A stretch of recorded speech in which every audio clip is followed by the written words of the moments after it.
went there, and then the flight was delayed. For some of them were cancelled. Some were delayed for about 2 hours. I could see the frustration on your face. You even made a comment, Women Best Airport, Ghana Airport Company. To wait, they will attribute this one to Airport Ghana Company.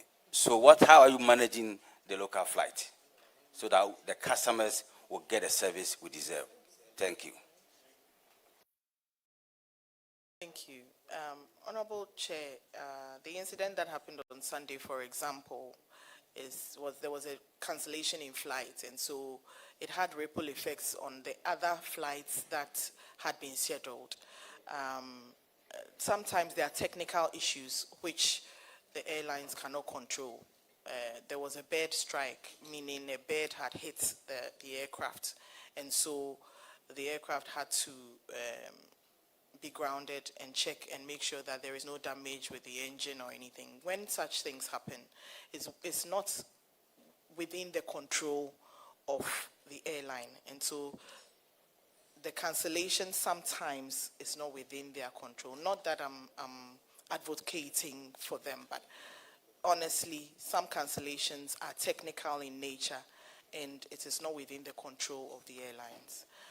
But generally, we advise or we appeal to them that as much as possible, there has to be on-time performance so that there aren't frequent cancellations causing general public and our passengers not to be happy with the service. And so we continue these stakeholder engagements. All right, so in other jurisdictions, when there's flight delay or there's cancellation, passengers are entitled to some level of compensation. Is there any policy like that for domestic flights? If not, I mean, I want, and we are live on TV. I mean, the Ghanaian people are watching us. I want people to know their right, so that when there's a flight that is cancelled or delayed, the person can take some action to remedy it. Yes, normally on international flights, long-haul flights, when there is a cancellation, the airline would make accommodation for a hotel and maybe food vouchers, etc. But for domestic flights, 30 minutes flights, 45 minutes flights, there isn't any at the moment. And I must also put on record that all these are airline questions, not Ghana Airports Company questions. The airlines operate it. Okay, so Ghana Airports Company, it's like a landlord, and all the airlines operate within our facility, but we don't regulate their day-to-day operations, and so we can only appeal to them. Thank you. So, Chair, my question. All right. So, in the 2026 budget, the government announced that they were going to create a seamless route from T2 to Terminal 3. Explanations or details were not given. I want to find out from you, what is the state of that linkage? Is it going to be a concourse? Is there going to be an automatic tram? What is it that the Ghanaian people should be expecting from Ghana Airport in the year 2026? Thank you, Chair. Let me state here that as a government working with the airport management, our mind is to have an efficient and a well-functioning airport. Now, we experience a lot of congestions in the evenings at Terminal 3 at peak hours. We have Terminal 2 that is not that busy when it gets to the peak hours. So the mind is to do a connecting concourse between Terminal 2 and Terminal 3, just to facilitate the movement of our international passengers so that we can share the Terminal 2 with Terminal 3 for our international passengers who are the majority of the travelers. And so it's a high government priority project, and we are committed to ensuring that that concourse is put up within this year to create some kind of comfort for our traveling passengers. So the Terminal 2 will now be a multi-purpose terminal for domestic and international. Thank you. And the assurance is this year. That's what the minister said, this year. Thank you very much. We look forward to it in the spirit of reset.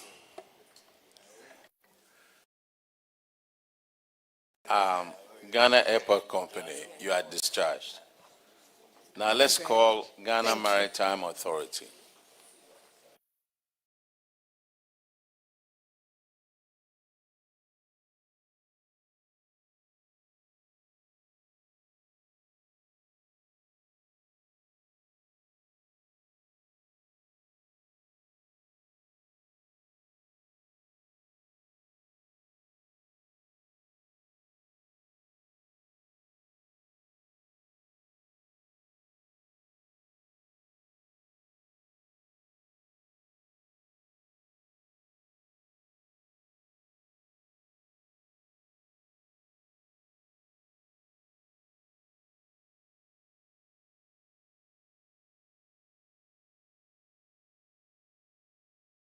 Could you please introduce yourself to the committee? Chair, my name is Naval Retired Kamaldeen Ali, and I'm the CEO of the Ghana Maritime Authority, Director General in this context.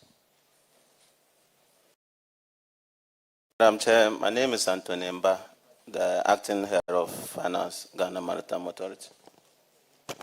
Madam Chair, my name is Peniel Martin Mensah, the Acting Head of Internal Audit, Ghana Maritime Authority. Madam Chair, my name is Issa Kantajare, Corporate Communications Officer, Ghana Maritime Authority.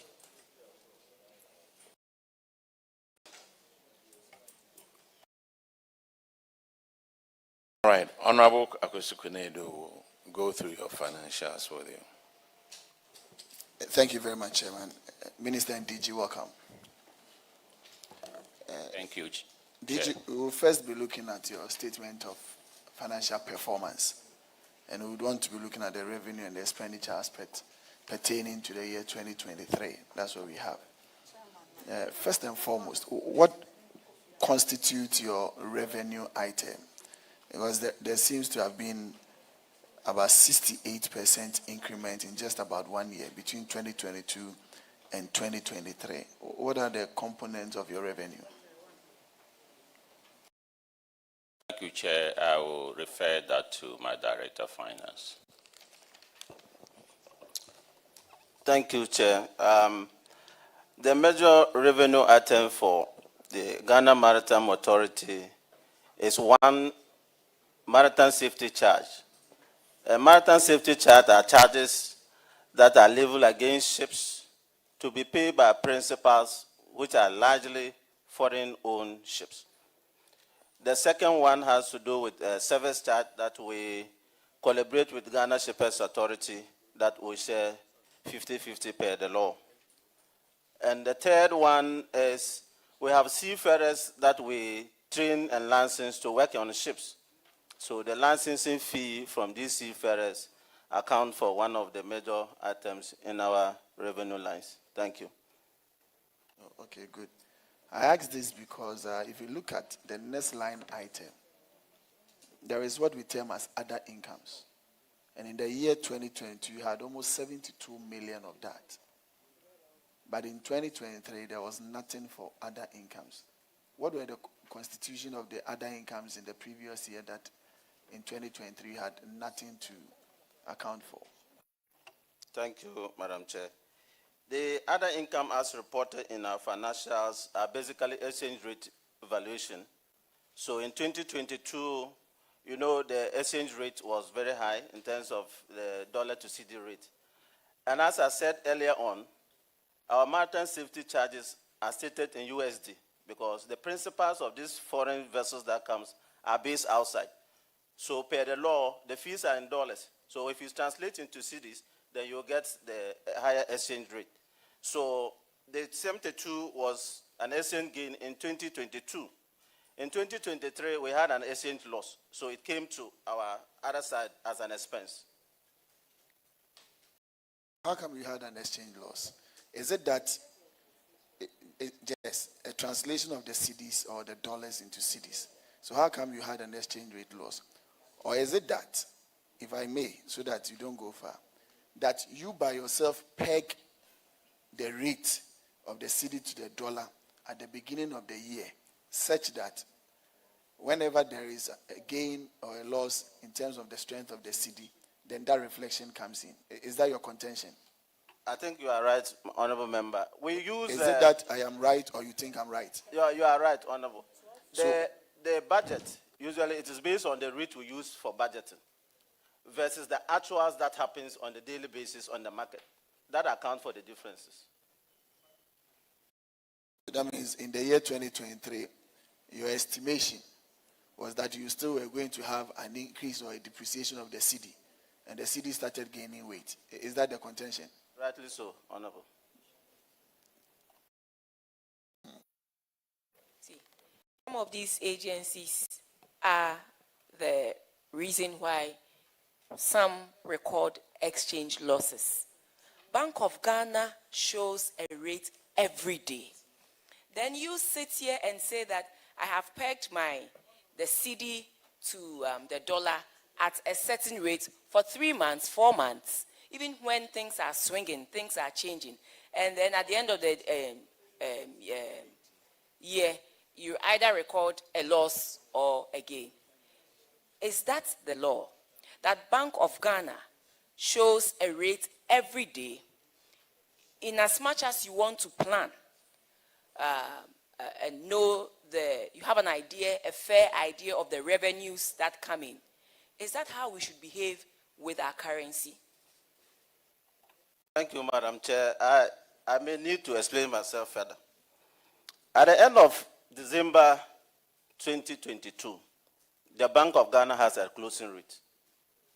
And in budgeting for 2023, we use the closing rate to translate your revenue into cedis. However, the clients are paying the daily rate as published by Bank of Ghana.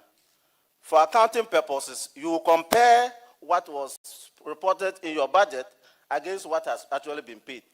It could be less, it could be more. Because if you translate it,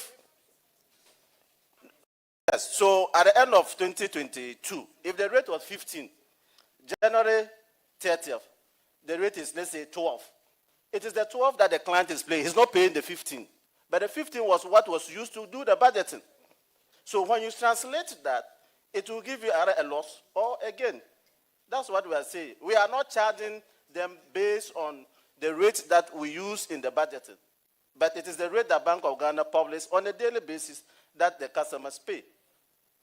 The finance minister will have to intervene in this, because this is also part of the reason why our currency keeps, it's not as strong as we want it to be. And then this is why agencies who interact or do businesses with people who pay in foreign currency also report exchange losses or exchange gains. When it's a gain, it is fine. But when it's a loss, government loses money. And so I think we should look at this carefully and agree on a measure that will best serve the interest of our country. Not just one agency, but the interest of our country. Because we cannot be doing this to ourselves every day. We come and then we see one agency recording an exchange loss of 2 billion, 3 billion Ghana cedis, all because of a translation. So we are calling on the Minister for Finance and the Bank of Ghana with agencies and ministers who manage some of these companies or agencies. Let's work together and see how best we can address this issue. It is high time we do that, because government upon government does a lot to sustain our currency against our major trading currencies. But then if an agency, and they deal in other currencies relative to our own currency, and they have a rate that they pick at the beginning of the year, and then at the end of the year, they translate it when there's a gain, when there's a loss, and then it hits your books. these are sometimes paper losses, not actual losses. So we should do something that really reflects what is on the ground. So, Minister, respectfully, I'll ask that you please help the government, you help the Minister for Finance, the Bank of Ghana, to see how best, as a country, we will address this issue. Because sometimes when you sit here and you see the exchange losses of 2 billion, 3 billion, you ask yourself, has this money truly been lost? No, it is just paper translation. And that goes a long way to even hit your accounts and hit your books and affects the financial statements that you give out at the end of the day. So it is something that I think we should all look at it dispassionately and see how best we can help our country when it comes to these things.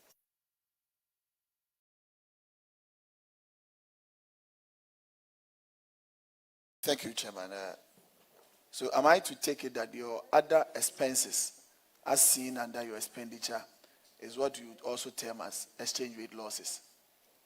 Yes, Madam Chair. Okay. What are the components of your non-current assets? I am asking this on the backdrop of an increase in your impairment losses on your financial assets, because you are looking at from 8 million to 27 million. That is over 220% in terms of impairment losses. Non-current assets is made largely from 3 buildings that we are currently putting up in the head office that is just close to Parliament House. We have one at Tema and one at Takoradi. And as a maritime authority, we deal with ships and we do patrols within the maritime domain. So we have about 11 vessels in our fleet, which previously we were not having those kind of vessels in our fleet. So in those assets are the assets that account for the non-current asset. When was the acquisition of these 11 vessels made? It started from 2017, 2019, 2022. I think 2022 we acquired one of the largest vessels for search and rescue purposes and oil spill response. That is accounting for the over 19 million difference in terms of impairment losses. The impairment losses were the revaluations of our receivables. And 2, we had investment with some of the defunct financial companies that the auditors recommended that we should impair for it because the recovery of such investment seems to be remote. Once you put them on your financial statement and you're making provisions for them and you're not taking them off, and you're also not going to have it, it obviously would reflect negatively on the financial statement. So why don't you go to the board for such investment losses just to be taken off from your books totally, because you aren't going to have it and you are continuously going to put it on your books. Thank you, Madam Chair. We have been able to recover one from CBG Bank, and the other one we will take your suggestion into consideration. Thank you. Your finance cost increased over 200%. Is it that you are taking on more loans? Yes, so these 3 buildings that I've mentioned were financed from a loan facility from syndicated local banks.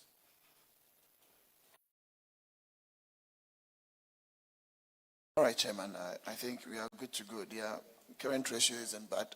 It has increased to 2.1 to 1, and that is good. I mean, Maritime Authority has a lot of money, so they should be able to contain some of these. Okay, Ghana Maritime Authority, you are discharged. Now let's call Ghana Civil Aviation.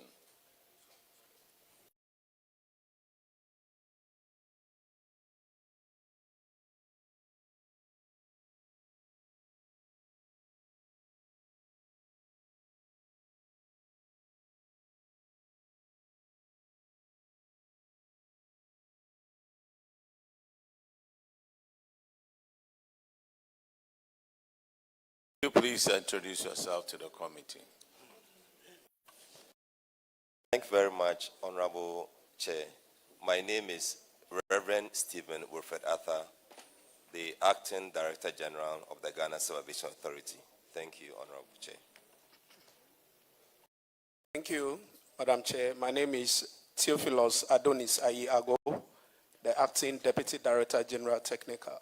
Thank you. Good morning, Madam Chair and members of the committee. My name is William Afotu, the Acting Director of Finance, Ghana Civil Aviation. Good morning, Honorable Chair. My name is Benjamin Kweku Eshen, the Director of General Services. Good morning, Madam Chair. My name is Gordon Kunkaundurbare, Director, Internal Audit. All right, now let's go through your financials.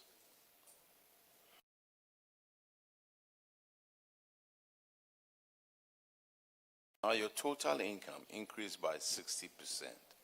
What caused that?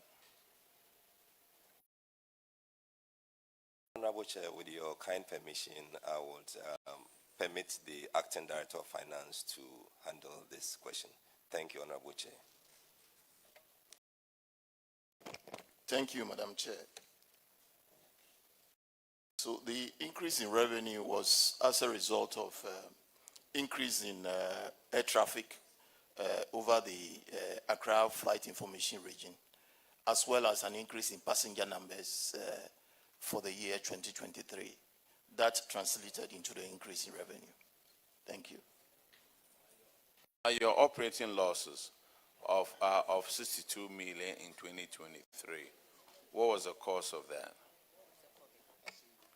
Thank you, Madam Chair. The losses here refer to the exchange losses, which are as a result of the revaluation of loans that are on our books. So we took a facility, a syndicated facility in USD in 2022. And so the exchange loss that resulted for the revaluation closing 2022 as against the bulk of the loan translated as at the end of 2023. So what we see there is the net exchange loss as a result of these translations. But I'm sure when you were sitting down there, you had a lecture on exchange losses, the currency rate. You had it. Or do you want a repeat of that? I heard. You heard? Yes, Okay. but if I may just explain briefly. I borrowed $40 million in 2022. So if at the end of yours is a loan. Oh, okay. So yes, yours is a loan. Okay, now cost of operation. It increased by 63 million Ghana cedis. Why? Thank you, Madam Chair. So the cost of operation, especially in the area of general and admin, the significant portion of it had to do with an increase in depreciation. Now, what happened was that we transferred our capital work in progress, which was on the ANS building in 2023 when we had completed it, was commissioned. So now we started charging depreciation on it. Yes, so the significant part of it had to do with the depreciation charge in respect of the headquarters building. And also on the impairment of receivables. Even though in terms of debt stock, the receivables had decreased, but if you translate your debt at the end of 2023, you realize that because of the exchange rate effect, the impairment was up. So that also did account for. But you at the same time to have 33 million in finance costs. The 33 million in finance costs deals specifically with a short-term portion of the loan repayable in 2024. So that short-term, the 33 million there refers, when we transferred the asset in 2023, we were running other projects. The loan that we took was a syndicated facility for two major projects, the headquarters building and the ANS facility. Now, when we transferred the headquarters building as a fixed asset, the interest component, we could not take that again to capital work in progress because the asset was finished and transferred. So we had to capture that as a finance cost. And so that explains the finance cost in the 2023 as against no finance cost in 2022 because we had finished and transferred the assets in 2023. And when you look at your general and administrative expenses, it increased by over 100 million Ghana cedis. What at all is in this general and administrative expenses? Thank you, Madam Chair. So I Sir, had explained you see, earlier. I've ignored the Madam Chair references for a long time. Sorry. The last time I checked, I was born male, and I'm still a male. You keep on calling me Madam Chair, but yes. Sorry. Just say yes. Honorable. Yeah, Chair. Honorable. Yes. Thank you. Thank you, Honorable. I'm gender neutral. Okay. So the general and admin, I had earlier on explained that the impairment and the depreciation are captured under general and admin. And that is what accounted for the movement in general and admin.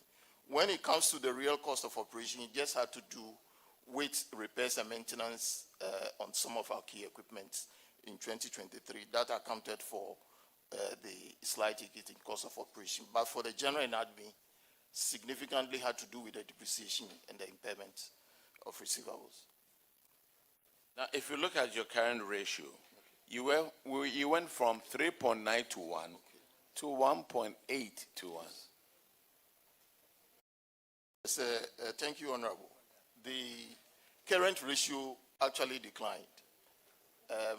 And declined because we had to book finance cost in 2023 as a result of the fact that we had taken a facility and that the interest component we could no longer capitalize because the project was completed and we had transferred. And so the decrease in the ratio was as a result of the finance cost that was booked in 2023.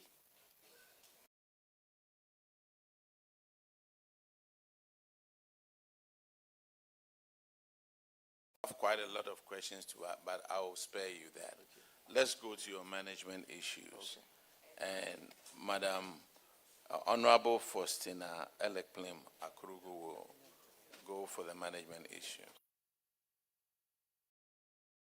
Thank you, Mr. Chair. This has to do with management issues. 10 bungalows have been abandoned. Can you tell us why? Just to rot. Thank you, Honorable Chair.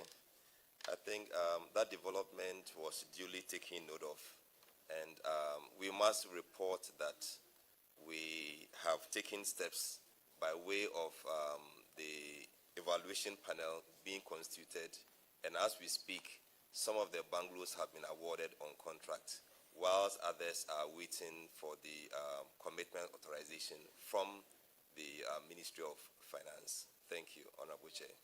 Thank you. Can you be specific? Because we have 7 in Kumasi and then 3 in Tamale. Which ones are being awarded?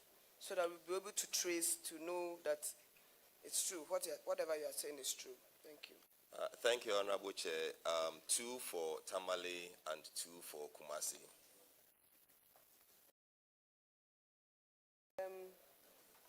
Can the accountants general audit? Sorry, can auditor confirm for us? Honorable Chair, the assertion is accurate. Thank you. Thank you, Mr. Chair. No further questions.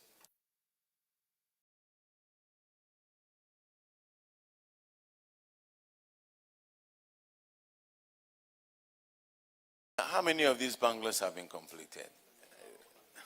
I have a different view about government bungalows, which I will not espouse right now.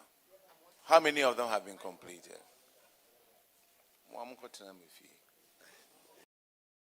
Thank you very much, Honorable Chair. They are yet to be completed. Why do we treat government bungalows like this? If it's a government bungalow, is it for top executive or for the ordinary worker at civil aviation? These bungalows. Thank you, Honorable Chair. The bungalows are for staff. I know for staff. What category of staff? Thank you very much, Honorable Chair. We have not designated the bungalows either for general staff or for management staff. But I'm sure if it was for management staff, these would have been completed. Honorable Chair, we have taken good note of your concerns and we'll continue to do the needful. Master, the general staff that works for all these big companies, when you see the accommodation, but if it's a big man that needs to have 13 air conditions in the house, that building will be completed in no time so that the big man will live comfortably. If you don't like those buildings, give them to me. I'll renovate them and rent them.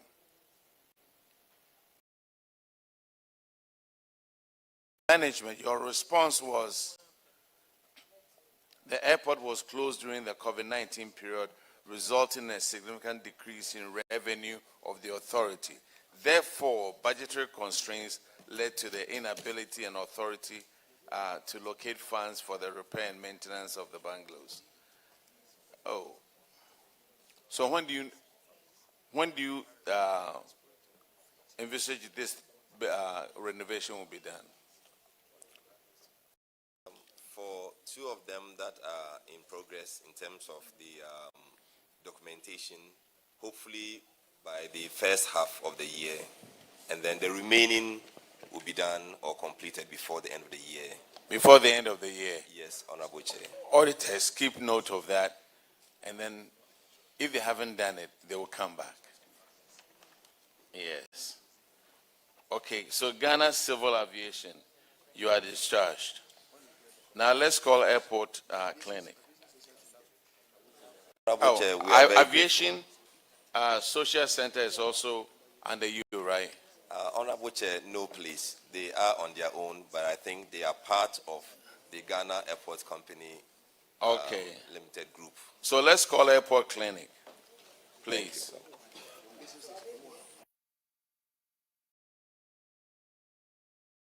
Is Aviation Social Center also here? They are also here, okay.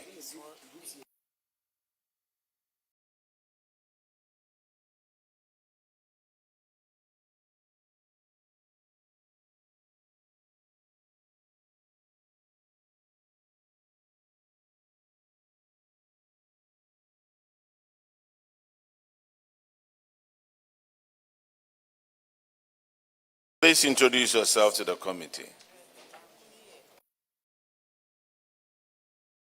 Thank you, Honorable Chair.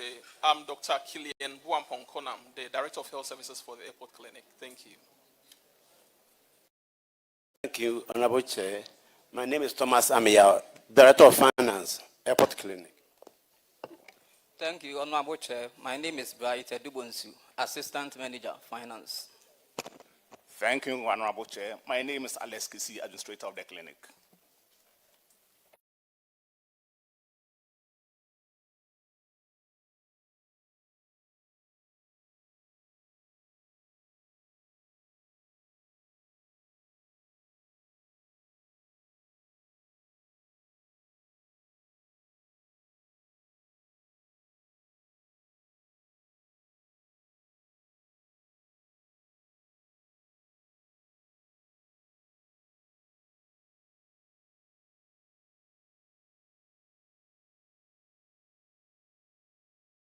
Honorable Akwesi Kwenedu will go through the financials with you. Thank you very much, Chairman. Welcome. Thank you very much, Honorable. Just two quick ones. I mean, your financials look good. Your current ratio is also all right. And I mean, your figures, they almost hover around the same areas. You don't have any percentage increment in more than about 40 or so percent, with the exception of taxation. And those are those provisions, the taxation figures you have in it, because in 2022 you had 535,000, and in 2023 you had 303,000. Are those provisions that you raise in the account or the actual payment of taxes? Thank you, Honorable. I'll defer to my Director of Finance. Thank you. Honorable Chair, there are actual provisions in the account. There are provisions, but not payments. provisions, yeah, in the accounts. Okay, because that makes sense because you had your comprehensive income reducing in the year. So that will be all right. What do you term as growth and sustainability? I think there was a law or an act that 2.5% of your profit before tax should be paid as a growth and sustainability tax. And I think this was passed by this parliament. I think so, yeah. In 2023. So that is that. So in 2022 we didn't have, so it came in 2023. If you look at the figure is not a payment because if you are supposed to pay, then the figure ought not to be in brackets as a provision, but it's in a bracket as a provision. It's an expenditure item. Yes. Yeah. It's an expenditure, and if you put it under the expenditure, you probably don't have to still put it in parentheses. That means you are making them as a provision of non-payment yet. If you agree with me. Honorable Chair, in the preparation of accounts, once you get to your profit before tax, anything that comes, supposing we don't have that, then anything that will come will be the taxation, and that will be the in bracket. So when you take it off from your net profit before tax, then you get profit after tax. But this one is additional tax, so that's why it's in bracket. So it's an expenditure item. Thank you. Your comprehensive income. The reduction is very huge, but there aren't any reflective expenditure increments that should have occasioned almost 1.3 million down to 296,000. If you look at the statements we have in front of us, there are no corresponding expenditure figures that ought to reduce that amount. Because in 2022, your total income was 27 million and 2023 was 26.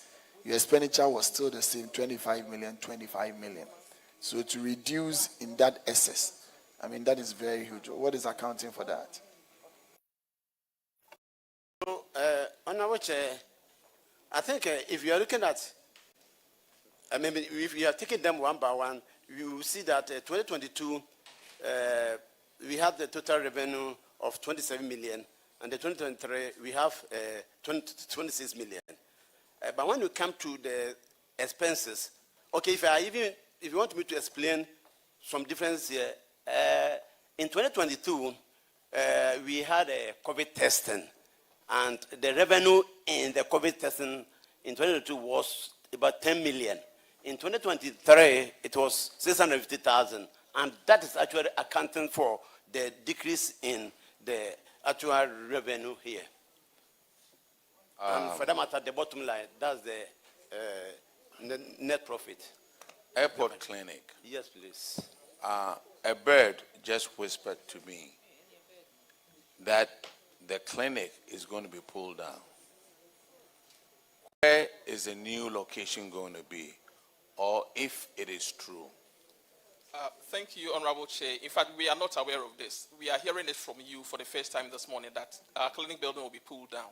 However, some land has been allocated for the putting up of an ultra-modern hospital. We are still, discussing the source of funding. But this is something that our parent company, which is the Ghana Airports Company, is looking at. And we're hoping that before long, we will have a more permanent facility.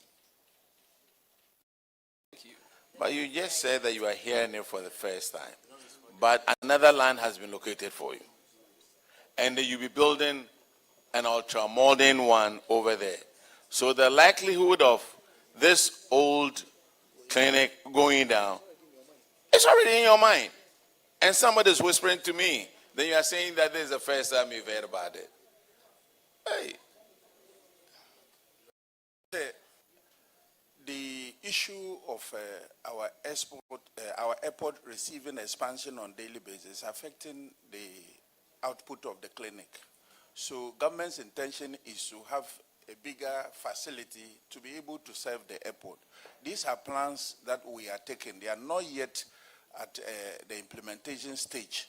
So the doctor will not be part of the positions as at now. But the intention is that we will need a bigger facility to be able to serve our airport because it is growing on a daily basis. So till a facility is provided, the current facility is what we are having as our airport clinic. When do you think the new facility will start? No any fixed date yet, but these are plans we are putting in place to ensure that we will expand to go along with the expansion of our airport in general. So my bird, who whispered to me, was probably in your cabinet meeting or whatever it is. Okay. All right. Minister, thank you very much. This is question. You know, you make mention that there is going to be expansion of the airport, and it's actually getting expansion projects every day. I would like to find out in the future, do you have any plans to actually, in terms of expansion, have hotel facilities within the airport? Because when you travel all over the world, there's hotel facilities close inside the airport. Do you have any plans such? Thank you, Chair. We have some already projects going on at the airport that are intended to be used for hostel facilities. However, with the plan of building a bigger terminal for a car park, we are envisaging that the car park will have a hotel at its top to complement whatever new projects that we are getting in terms of hotel facilities. So there are private developers who are currently going through the processes of completing their facilities to be used for hotel facilities.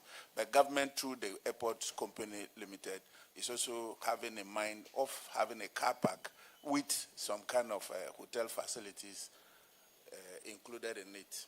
Thank you. Okay, Ghana Airport Clinic, you are discharged. Now let's call Ghana Ports and Harbor Authority.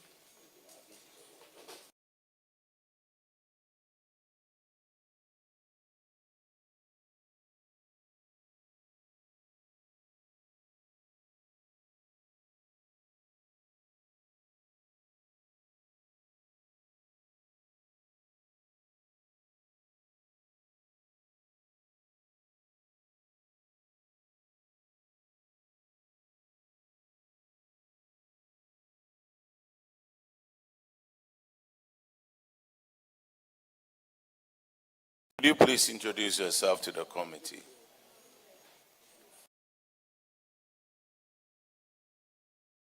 Good morning, Mr. Chair. I'm Major General Paul Seydou Tanyekuluno, the Acting Director General, Ghana Ports and Harbors Authority. Thank you. Honorable Chair, my name is Tebon Zuma, the Acting Director of Port for Tema. Chairman, my name is Khalid Nuhu, Head of Finance, Ghana Ports and Harbors. Good morning. My name is Kamla Ofori, Head of Engineering, GPHA. Honorable Chair, my name is Gifty MFI Janku, Acting General Manager, Audit. Thank you very much for coming. Honorable OPK will handle your financials.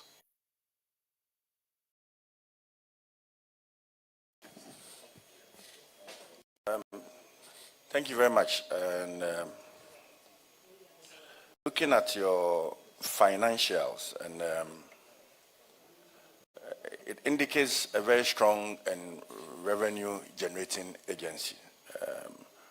From the position of your operational ability, than more of a distress. And we see your continued ability to generate significant operational income, your capacity to meet recurrent expenditure, and there's no indication of insolvency or liquidity crisis in the audit narrative. However,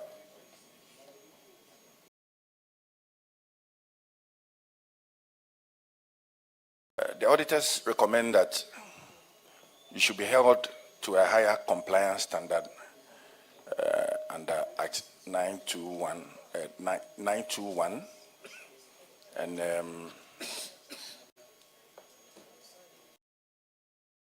so basically, I think that you are performing well. I don't see anything. Just that we expect higher demands from your end, and I want to commend the management for that, and also to commend the minister for this. Thank you. Thank you very much, Honorable.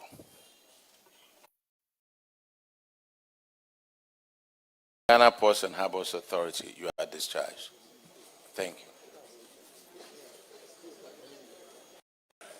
Honorable Chair, thank you very much. We are grateful. Thank you very much. Now let's call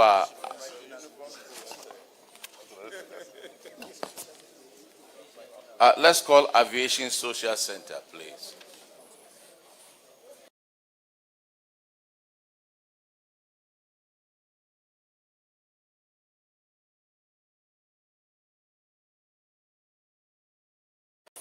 Please introduce yourself to the committee. Good morning, Honorable Chair. My name is Abigail Sapo. I'm the General Manager for Aviation Social Center. Good morning, Honorable Chair. My name is Dennis Agbonovi. I'm the accountant. Good morning, Honorable Chair. My name is George Kwatsin Amani, Fitness and Sports Manager.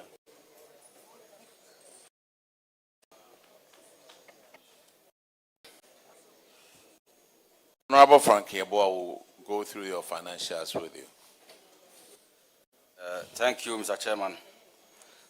Aviation Social Center Limited. Let me start with your financial performance. And let me start with the good news first. I'm seeing some increase in your revenue from 919,000 to 1.5 million, representing about 64%. Have you created any new revenue line or what? What accounted for that? Honorable Chair, I'll defer that one to my accountant to answer. Thank you. Yes, please, Honorable Chair. We've created additional revenue lines. And these are principally advertisements. We entered into agreement with concessionaires, so they do adverts in front of the place. That place is the airport bypass, so you have a lot of space there to do adverts. So that's what is giving us additional revenue. So you are attempting to say that the new line wasn't there in 2022, but it came in 2023. Is that the case? It actually caught up in 2023 because we started the whole process around 2020 when we were looking for people to do the advertisement. But finally, we caught up in 2023. Let's go to other income. A 2% increase. What is the component of your other income? Basically, it's the rental of a floor space, leasing of floor space for other people to come and operate in our environment. Okay. The good thing is that you increase your revenue, yet the operating expenses also went down. What's the secret so the other companies can learn from you? The question again. I think I got distracted. If you look at, I've already talked about the revenue increment. Yes. But if you go down to operating expenses, there's a reduction from 823,000 to 758. And I'm saying that it's a good thing that you've done. So share the secret with us so the other companies can learn from you. Well, just our hands on operational costs. We just manage to make sure that we control unnecessary costs. That's all, basically. Are you sure about that? Because I am tempted to think that you push some to the admin and general expenses. Because if we look at it, it moved from 844,000 to 1.787 million. So almost 1.8 million, from 800 to 1.8 million. 1 million increase. And you are saying that you did that magic. That's why I intentionally praise you there. I knew I was going to get to here. So, what accounted for that? Well, I'm not sure. Government increased salaries by 120%. Principally, what happened was that we had an exchange loss of almost 404,000 Ghana cedis because we were making payment for equipment we bought in 2019. And so we had to make that payment in 2023. And that time, the exchange rate escalated. So we suffered a lot for that. I'm sure you've gotten enough lecture on the exchange rate, so I'm not going to waste time on that. Yes, please. So I'm seeing income tax expense. Can you throw more light on that? Sir, this were actual payment made, Honorable. What is it? Is it because we are making losses, so why the taxes? I just want, is it payee and the rest, or? Yeah, these are withholding tax withheld by other people we paid. So it's a tax credit to us, so we acknowledge it.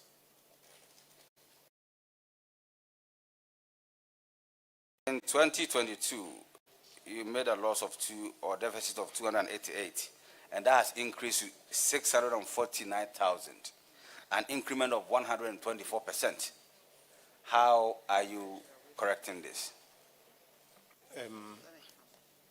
I'll hand over to my boss. Mr. Chair, if I can come in here, at the risk of repeating ourselves and not incurring the lecture, in 2023, when we're paying the debt of the equipment we had bought in dollar rated, of course, we made that huge loss due to the exchange rate list. But by 2024, 2025, we have finished paying for the equipment. So going forward, we know that we will not be incurring this sort of huge losses because now we finished paying, thank God. Which year was the machine acquired or procured? Late 2019. Madam. Yes, sir. Yes, ma'am. Respectfully, we don't enjoy giving lectures, so we just talk about things that we are representatives of the people. And so things that they push us, they ask us to elicit from you. And then when we get those conversations going and there are any suggestions, we call that, we all sit together and see how best we can do it. So it is not the way you said, you don't want us to give you lectures. And so, my apologies, madam. It's for the love of the country. And that is why we do this, because I believe that everybody here maybe should have been working in his or her constituency, but we have been given a task to do. So we don't enjoy giving the lecture. We all work together to make our country a better place. I'm so sorry. I didn't mean it in that way. I was making a jest. Now that your apology has been accepted, can you go back to tell me when the machine was acquired, please? Machine was acquired late 2019. We did some renovations in the gym. Just after we finished the renovation and we're hoping to open in 2020, COVID hit. So we closed down for the greater part of the year, 2020, almost in 2021. So we couldn't make payments, unfortunately. The plan was that we paid for the machine in 2 years. What's your current relationship with your creditors? So currently we finished paying. About this one, generally, what's your relationship with your creditors? I would defer that to the accountant to answer, please. No, it's fine. It's a good relationship. You are showing a current ratio of 0.3 to 1. That was the same thing in 2022, and it repeated in 2023. Meaning that you find it difficult to meet your current liabilities. That's why I asked that question. And if you look at your current liabilities, it has increased by 39, almost 40%. So practically, I want to know your relationship with your creditors and how you are managing how you are managing them, whether you will be able to pay them or not. Yes, please. We are able to pay them as and when the liability is due.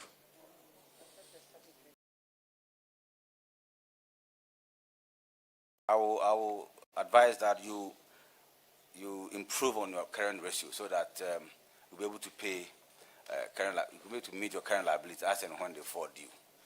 Thank you, Mr. Chairman. I'm done.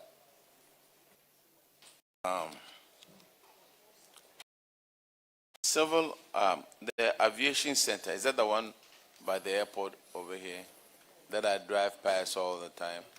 Yes, Honorable. Hey, Honorable Edam Agbana has a question to ask. Thank you, Honorable Chair. Honorable Chair, mine is a public interest question, and just to bring the minister's attention to the fact that looking at the audited accounts and their financial position is not encouraging at all. And I am finding it difficult to understand how an event center or such a facility located at a prime area, strategic area, will be performing poorly, abysmally financially, at the time that private event centers are making so much. I visited not too long ago. We may have to look at maintenance of the facilities and how well properly facilities are kept, and maybe through minister engage cabinet to ensure that state institutions that host all these end of year events and what have you, instead of patronizing the private event centers, and they pay so much, they should be able to use the Aviation Social Center as the event center so that you'll be able to regain some financial strength. That's all I have to say, Chairman. Thank you, Honorable Chair. Thank you very much. I think you hit on management. Okay, civil aviation. Aviation Social Center, you are discharged. Thank you, Honorable Chair. Now let's go to PSC Tema Shipyard.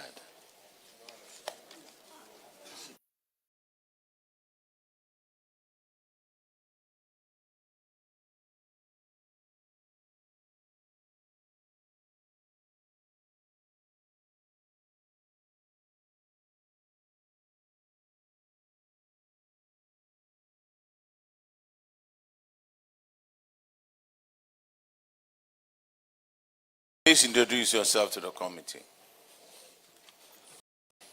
My name is Alhaji Osman Suleimana, the CEO for Tema Shipyard. My name is Peter Mensah, Deputy CEO. My name is Fred Fenting, Head of Finance. My name is Nuruddin Yusuf, Head of Cost and Billing. Samuel Chea Asante, Legal. Okay, we'll start with Honorable Duke Allen with paragraph 1175, please. Thank you, Mr. Chairman. Start with your financial position, or financial performance, please. The company seems to have turned around over the last 2 years, and I commend you for that. Government is also very keenly interested in promoting that business. The revenue dropped by 3.6%. However, other income went up by 127.2%. Can you let us know why? Honorable Chair, with your permission, I would like to ask the Head of Finance to respond to the question, please. Honorable Chair, so for the revenue that dropped by 3%, we have 4 revenue line items. In 2023, we were able to generate revenue for all these 4 line items. However, in 2024, revenue from engineering jobs and FOQ, there were no revenue generated from those line items, accounting for the decrease in revenue. However, the overall position for our major revenue generating income, which is ship repairs, between 2023 and 2024, there was an increment. When we come to other income, you rightly said there was 127% increment, which was right. And this was due to the fact that we had signed new contracts with some people. We leased some of our lands to them, the office shops, so that we can earn revenue over there. That accounted for the increase in the 127% increase. Next question is cost of sales. At the drop of 58.3%, why is that? Is it that you were servicing the same clients?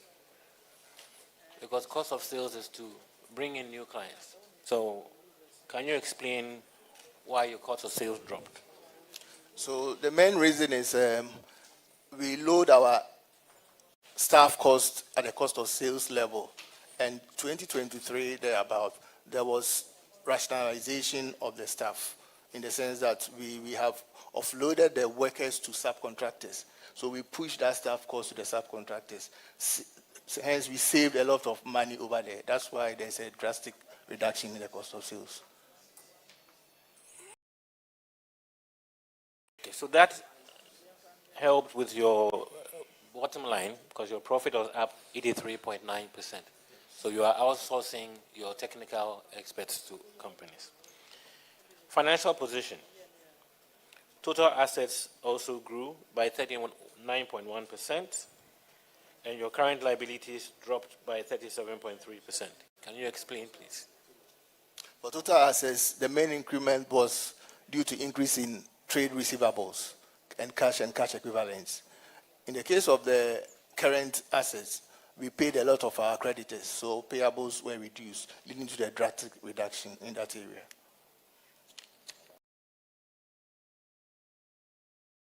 Chairman, it's interesting to note that they've done very well, that their current ratio moved from 1.3 to 1 to 3.1 to 1, and you should be commended for that.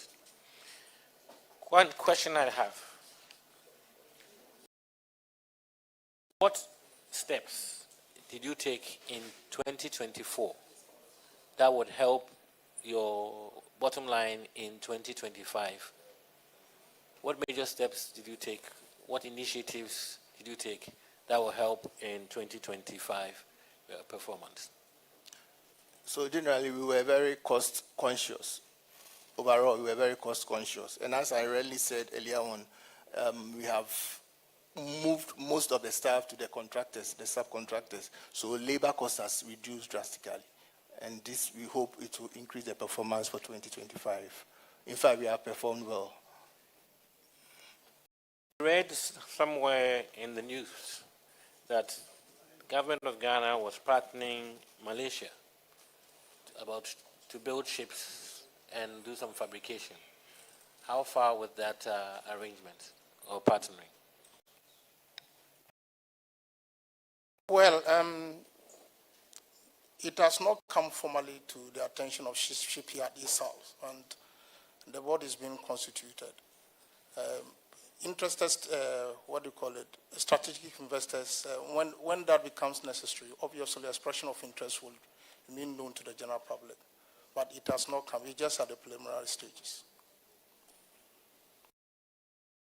Chairman. Honorable Akwesi Kwene, do have some few questions for you. It's just a point of clarification. If you look on your statement of comprehensive income, you have two line items that I would want us to draw attention to. We have the income tax expenditure or expense. That is about 4 million. And in that same, just two lines below, you have deferred income tax provision and credit. Have you seen it, please? What is accounting for those two in the exact position like that? Yeah. So for the deferred income tax, for the 2 years, taxes that were deferred for payments. However, for the 4.4 million that we have over there, were the actual taxes we paid for 2024. You know why I ask? Because if you look into 2023, you had deferred tax of 2.3 million in 2023. Yes. So you came actually to pay 4 million in 2024 and still had another 2.4 million or 2.1 million that you deferred. Yeah, so 2022, when we go back to 2022, we were in a loss position. So those losses were carried forward. That's why when you see the tax expense at 2023, it's a dash over there. So that is the explanation I can give to that. But if you were in a loss position, you would not have any taxes there so that you defer it. And secondly, that would also have had a reflection in your current liabilities. And if you look at your current liabilities, they both stood still, 35 million, 35 million. Yes. There was no increment in that, in specific reference terms, so that at least that could also some way have justified. But if you were in a loss, you would not have to pay taxes. Yes. So there should not be any deferred taxes there. Or is it that you had losses also in 2022 that you were still carrying, yes, or profit in 2022? Previous 2-3 years back, we were making losses, so it was carried over. Losses. Perfect. So it means if 2-3 years we are making losses, you cannot have taxes that you defer. Because if you are making losses, there will be no taxes. So if 2-3 years before 2020 you are making losses, there will be no taxes for you to defer and bring them into 2023 and end up again in 2024 when you made profit and paid 4 million and still had deferred taxes. So please, I would relook at this and talk to the tax consultant on this. Okay, all right. Have a relook at it.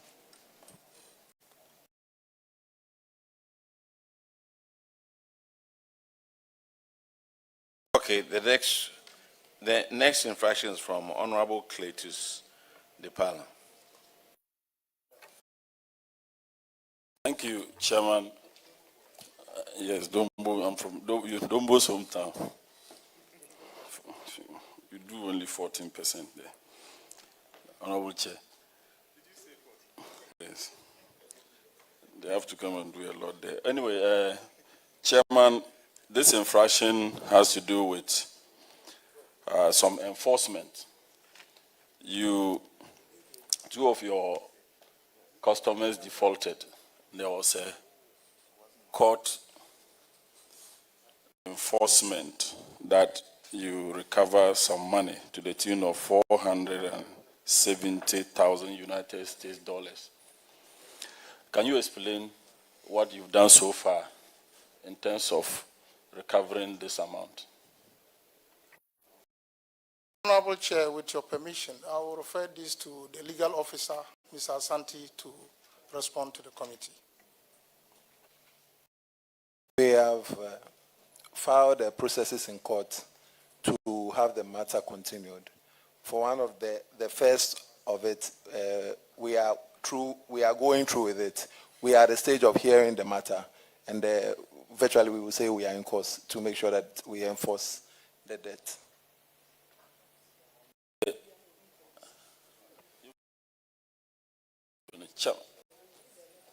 Chairman, okay, you come in if you want to come. These two companies, do they still do business with you?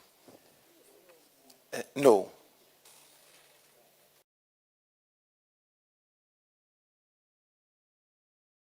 Legal officer, do you have any idea about the Public Financial Management Act 2016?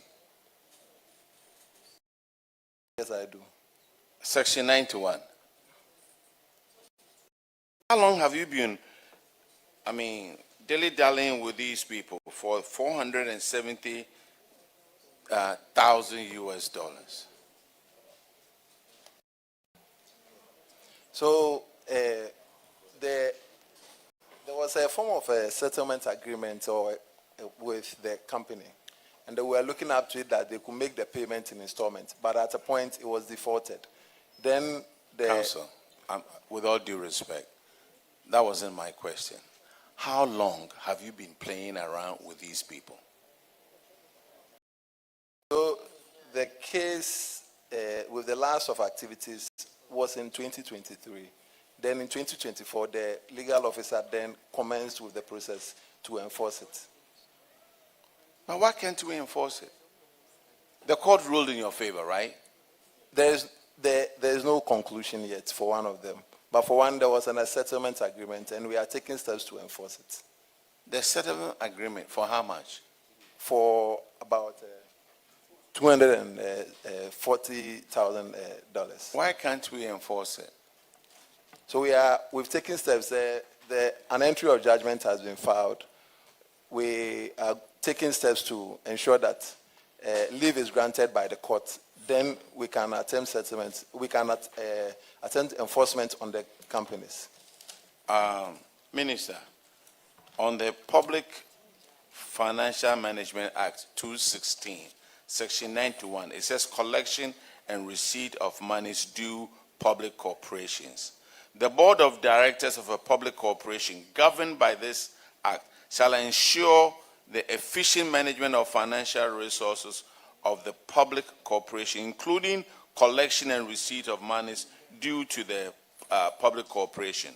Number two, where a public corporation willfully or negligently fails to ensure that monies due to the public corporation are collected or received, the minister shall, upon the recommendations of the Attorney General, Auditor General, withdraw or suspend the emoluments of the members of the governing body of the public corporation, either jointly or severally. I have been seeker, so nobody is collecting it. When did you enter the settlement agreement? It's, to the best of my recollection, I think it was somewhere in 2023. 2023. And 2025, this amount wasn't collected.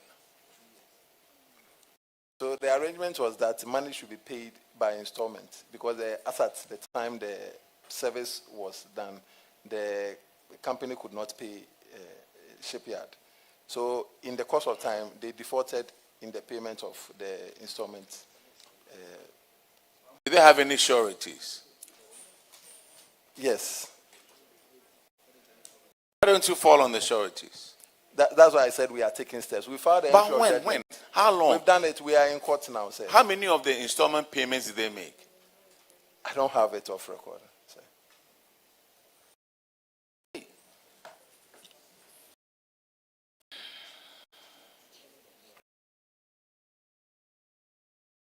It's $470 Donald Trump dollars that these people owe. 470,000 Donald Trump dollars. And these people owe you shipyard, and we are playing around with it. Okay. I would advise the minister and the management, Tema Shipyard, that we don't want to see this next year. We want to see effort being made to recover the money. You are not that company that has so much money. You need money for your own operations and development. So if your customers are owing you this amount of money, it's big. 470 United States dollars is not small money. 1,000. So you have to make effort to collect it. It will help the company to run. Thank you. But we don't want to see a repeat of it. We don't want the auditors to flag it again in the next audit report. We don't want to see it. So I was quiet because we have to follow the legal proceedings. But the available information, the background checks that we have done, those vessels are scrapped. Those companies, they don't exist any longer. So once you have mentioned the fact that this thing is going to happen, maybe probably next year you don't want to see it, there is nothing that will come out of it. But sir, do they have guarantors? The guarantors, they have used vehicles, and those vehicles they don't exist. And you are telling us that nothing could be done about it? No. Chair, what he's trying to put across is that we have checked those companies. The sureties they put are non-scrap. And that is why we have gone back to court to pursue them. So it is not that we are saying nothing will be done. No, he wanted to communicate, but we are back to court to be able to enforce that retrieval of the 470,000 US dollars, because all that they gave in surety are not anything we can get anything from it. So we are hopeful that we'll go through the legal processes and be able to enforce the retrieval. One of them has a landed property valued over 300,000. So this has a lot of dimensions because it's in court. Some of those indentures they give are fake. So the court want to go through the processes and ensure that the court will now give a judgment for us to be able to enforce. Minister, we are looking at the name of the court being Tema High Court, and the defendant is MT Sweet Mary and two others, and you have the suit number as 181-2021. The item that was seized was a vessel. But when you go to the surety that the person provided, it was a title document covering landed properties with a price valued of not less than 300,000 US dollars or its equivalent in cedis. How can such a property be scrapped for you to go back to the court? It is just because instead of you following up with the entry of judgment and pursuing this property, because it says a title document, that cannot be a fake indenture. And how can this surety, the court accept this as a surety when it's a fake document? So, we can rewind and have something proper to tell us. But to say it's a fake document or otherwise a scrap document that was entered into surety by the court, please. So if I may come in, Honorable Chair. The vehicles that were used as sureties were provided somewhere 2021. And we are looking at the number plate of those vehicles, 12XZ to this year, 2026. And we don't believe it will have the same value as it would have had in 2021.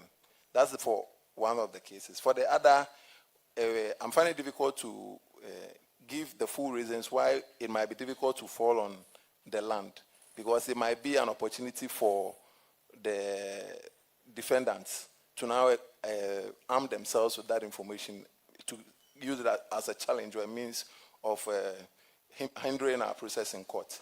But it is not a titled document, though it is stated as so. It is a landed property, but not titled. Auditors, in the report that we have, page 258, it says titled documents covering a landed property.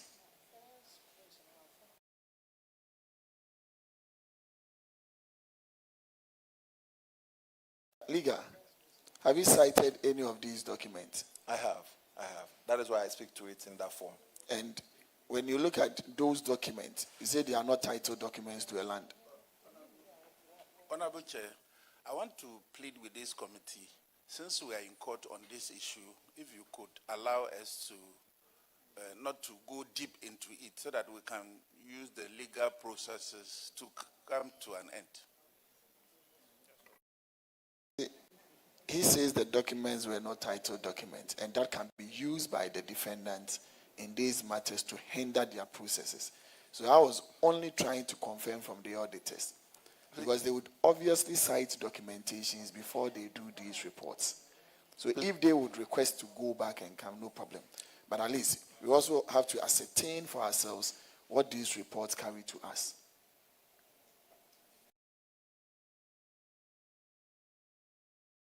Honorable Chair, we will still stand by what we have in the report until they are able to prove otherwise.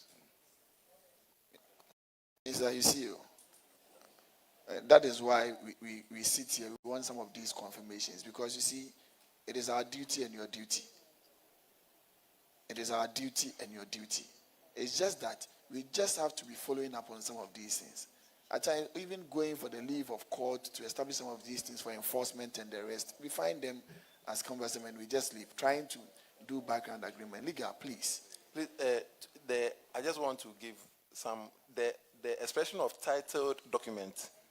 It's legal, and it means that the person has gone through the full process, has the documents registered, and has been issued with a certificate. But once the person has an indenture over it and it's in his name, it's still a landed property with documents covering it. But you can't use that legal term to qualify it. That was just what I said on that one. And were once these sureties? the court, then we've been in court. Even in November, we were in court to follow up on it. And in February, we will be going to court to pursue the matter. So it's just that sometimes you can't have your own way in court to determine the days in which your matter will be heard as quickly as possible, but we are in court pursuing it. Were these sureties provided to the courts? This is a maritime matter, and it's treated differently, unlike other matters. And you could technically say it was provided to the court, but depending on the agreement that is given, it can be given to the other party, the plaintiff, to make sure that it's enforced, but the copy of it has to be kept by the court. So the court would have to accept these sureties? Yes, based on what the plaintiff is able to accept. The plaintiff would have to accept, regardless of... So this is how it goes. The court would give, you would apply for it to be the vessel to be seized, and when it's seized, the other party comes in with some kind of surety for the vehicle to be released. Then the court will look at the conditions to be met for the vessel to be released. So if the person brings any form of property that the court justifies as adequate to guarantee the release, then it is done.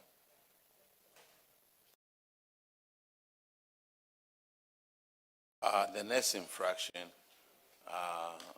will be handled by Honorable Frederick Yao Ahinkwa.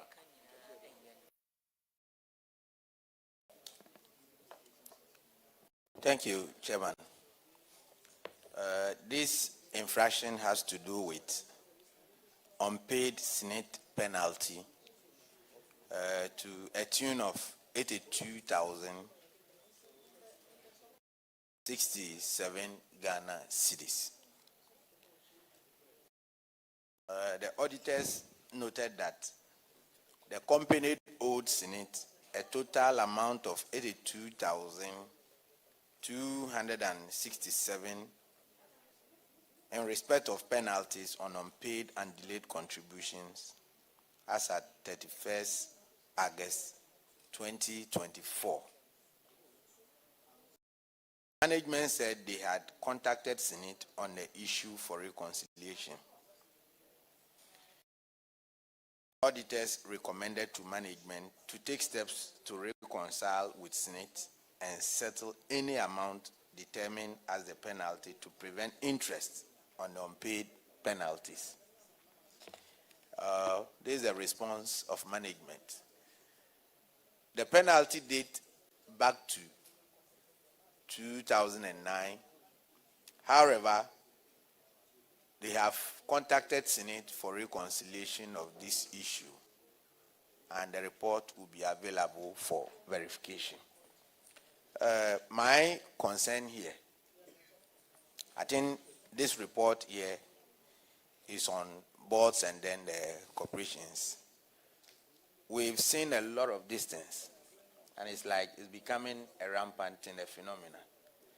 These issues borders on welfare matters.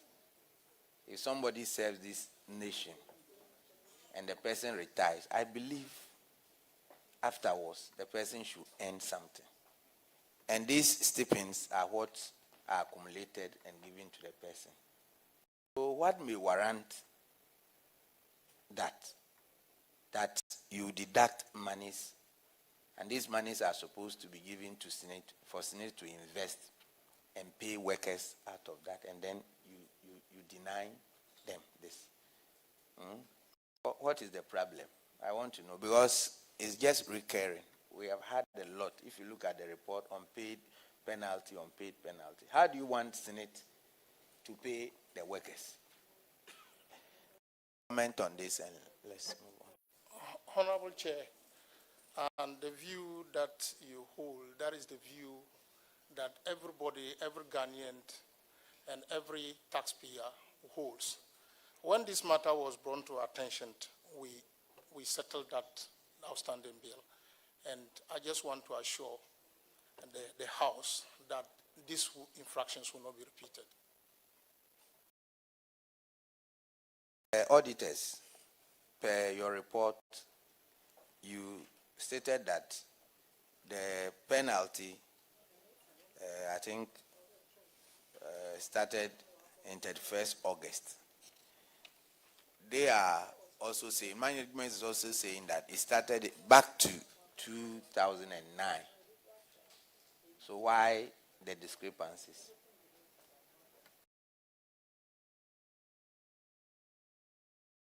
Honorable Chair, what we can indicate here is that the entity met with Senate on this matter, and they did a review. The amount was revised down to 29,000, which they have fully settled it. So the matter is actually settled. Thank you. Yes. Okay, thank you.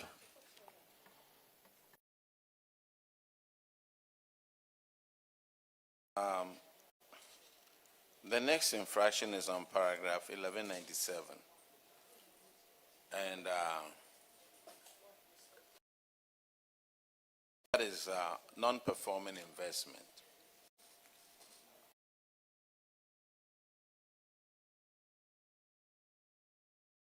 You invested Yes. you invested 4.2 million Ghana cedis. I think It's part over of 100, yours. yes, it's part Okay. of mine. Yes. You invested 4.2 million Ghana cedis.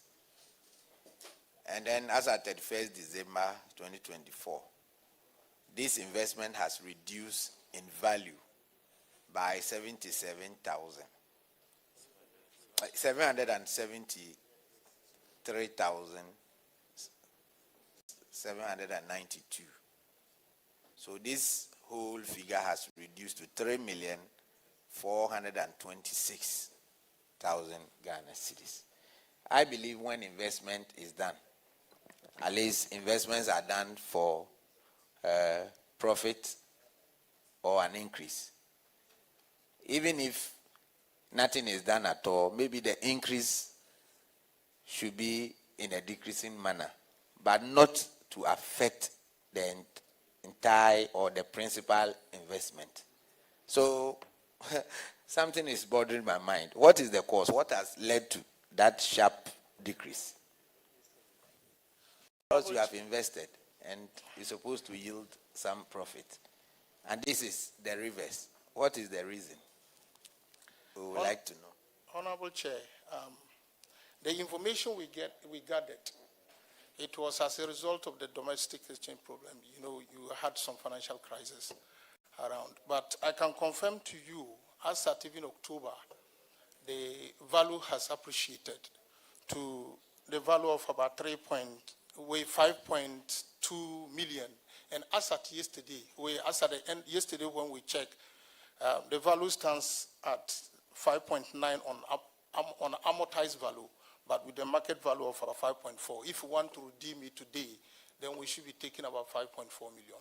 It is because it's performing. That is why we did not decide. We have left it out for a particular purpose.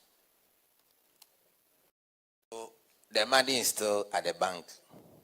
I want to repeat, yes, it's at the bank. It's with EcoBank investment, development investment, and I can confirm that the value as at the 31st of December is an amortized value of 5.9, but the market value, if you want to redeem it today, it is valued at the cost of, at the value of 5.4 million, which is better than.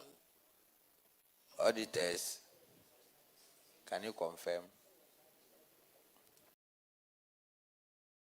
Honorable Chair, we would have to be updated with that information. When you look at the response was that they were going to withdraw the amount from the bank.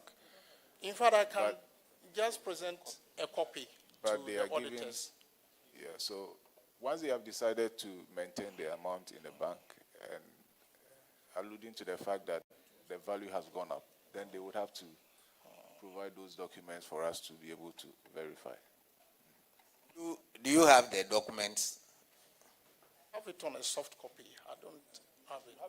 Yeah, he didn't print it yesterday. Chair, that is the yesterday's one. Sir, you were cited by the auditors. And anything that the auditors have cited you on, should the situation change, it is your responsibility to inform the auditors before you come and sit in front of us. Was that information given to the auditors? Yes, Honorable Chair, the information was given to the auditors. You know, we're supposed to have this last year. That was given, and the statement was up to the 31st of October.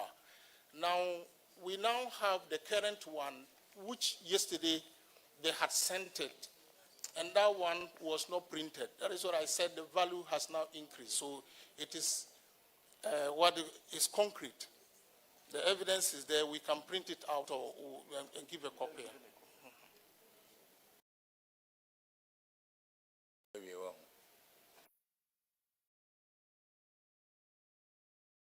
Yes, sir. No, sir. Thank you very much, Chairman. CEO, let me find out. You had an investment with a bank, and there's a duration. And as finance directors, you need to be checking on your investment. As finance directors, you need to be checking on your investment.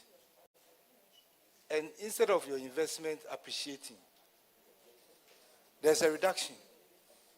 And the auditors have to come to your office to tell you that there's a reduction in your investment. And I think you have a lot of investments in other institutions. So are you checking them? Yes.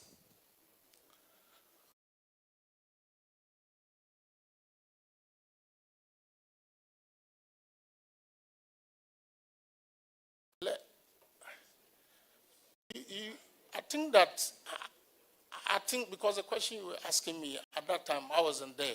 And I have a responsibility to, as it is, to answer to the appointment of a public account committee.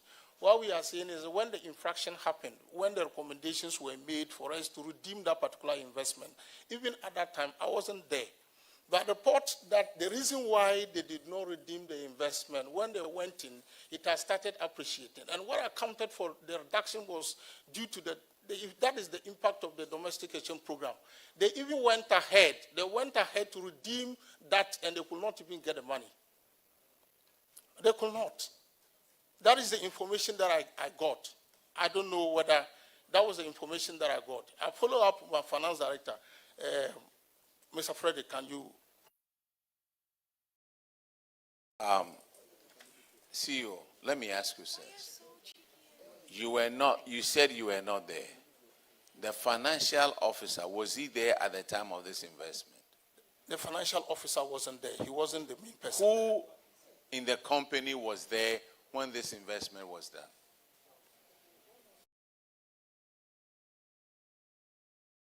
None of us. None of them. So everybody over there is new.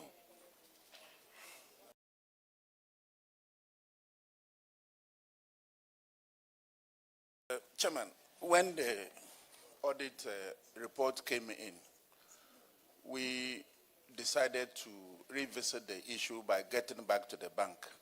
And after the accounts were printed out, we noticed that the investment was actually appreciating, not as it was. And so we had to go through all the processes to ensure that as at today, the value has appreciated to this level of 5.5 or 5.4 from 3 point something. And so because there were that kind of differences at the time of the audit, we have realized that it's a viable investment and we needed to continue so that we can be able to settle our future indebtedness. So these were the lapses in the Tema shipyard. Minister, I understand what you are saying, but that investment, if it hadn't lost over 770,000 Ghana cedis, maybe it wouldn't be 5.2 million. It could be 8 million or 9 million. Finance officer, Honorable, could you please come again?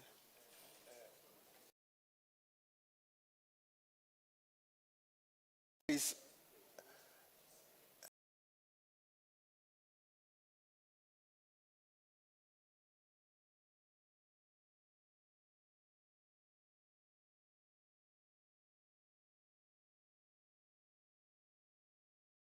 Honorable, please, I didn't hear a question. Could you please repeat it? You didn't hear my question. Yes, please. Because what I asked was, when you took over, how long ago have you been here? 1 year, barely 1 year. Barely 1 year. Did you try to find out any of these infractions from the Auditor General? Yes, we did. That's why we followed up and we were updated on this. You are what? And we were updated about this situation.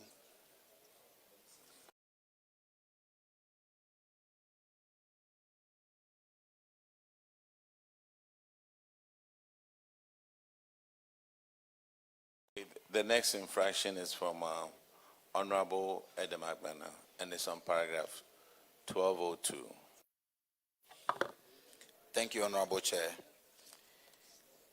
Honorable Chair, this infraction has to do with some irregular ground rent. According to the auditors, the lease agreement between Tema Shipyard Company and the Ghana Port and Harbors Authority, your landlord, indicate that you were expected to pay about 6,000 Ghana cedis yearly for 25 years. But GPHA raised an invoice indicating that you are in arrears of about $6.6 million. And in your response, you said because of financial challenges, they as your landlord held on with the payment. So payment was in abeyance. I want to find out from you if from the time this audit was conducted till now, you have been able to produce the documents indicating the changes in the rent agreement that you have with your landlords, the GPHA. Okay, Honorable Chair, we have not been able to get any documentation of any review rent agreement since the other one had expired. They had not been, it was just a request letter from GPHA. Let me give some little background. I think the committee will appreciate that. You know, GPHA, where Tema Shipyard, PSC, the Malaysians were operating during the privatization area, that is around 1997 thereabout, and they held it until 2013, when Cabinet took a decision and decided to take Tema Shipyard back, and GPHA had to settle the indebtedness government owed to them. So, of course, if a private individual is operating under the judicial government, and that is the land of what they call a GPHO, who pay ground rent, because the same time that GPHO was operational, that was the same period that Kwame Nkrumah built Tema Shipyard and allocated those people that were settled. In fact, this issue has been brought to the attention of the Honorable Minister, and we are at the conclusion stage. I can, with your permission, we have ceased payment based on the recommendations. We have not hence paid. We have what they call so the attention of the minister. He's here. He can highlight on that. Okay. Honorable Chair, if the minister can update the committee on progress on the negotiation on this particular item. Yeah, thank you, Chair. Chair, like he narrated, this has to do with a long-standing rent payment, ground rent payment to GPHA. The Malaysians were operating and they were paying. And now it is now government-to-government business. So we are taking an internal arrangement to see how we can have a common settlement, because Tema Shipyard is not of a financial strong standing to be able to take up these debts and settle them. So we are having conversation as to how we can bring a closure to the rent. However, the Tema Shipyard has ceased paying any of the rent. We are far advanced in concluding on this matter. I thank you. Mr. Honorable Chair, my final point on this is that the report also indicates that in 2024, despite your financial challenges, you were able to pay $500,000. On what documentation was the payment made? Is it that anybody at all can write to you and tell you that you owe me this amount and you start making payment without any? Because if you tell us you don't have documentation to prove the review of the rent agreement that you have, and yet $500,000 was paid in 2024, I think beyond settling this issue between the two institutions, we need to understand what prompted that payment, who made the payment, what documents informed the payment, and if possible, if there is any wrongdoing on the part of any individual, the person needs to be punished for it. Honorable Chair, head of entity at that particular time was seconded from GPHA. Was seconded from the GPHA to Tema Shipyard. He was the former director for Cater Ports. So he had even an office at GPHA. So as to all what I cited was a letter demanding the ground rent. But as the auditors have reiterated, there was no any evidence of any review. So I will not be able to speak much about it. But all what I'm saying is that he was, acting as a chief executive officer for Tema Shipyard. At the same time, he was a director of port. And that was under the direct supervision of GPHA. Mr. Chairman, even though I said my final, if I can have a final bite on this, respectfully.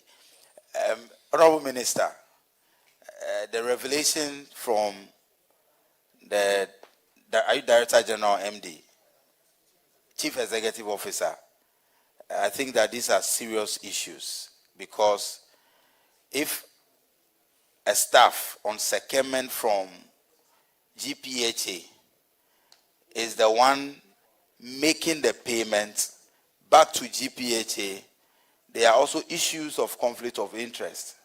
The same person was acting as chief executive officer for the non-existent Cater Port.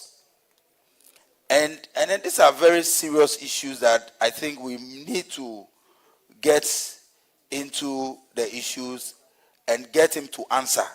But chief executive, did he leave a handing over note? And is there any explanation on this particular expenditure of $500,000 in your handing over notes? In fact, he left a handing over note, but I cannot really remember. All what I saw is this audit report. I haven't been able to, I have not cited it, and I'm under oath. I can't say things that I have not seen. Maybe perhaps it's in there, but... Honorable Chair, I leave the rest for your direction. Thank you. CEO, Director General, and so when you were appearing before the Public Accounts Committee and you cited this infraction, how did you prepare for this?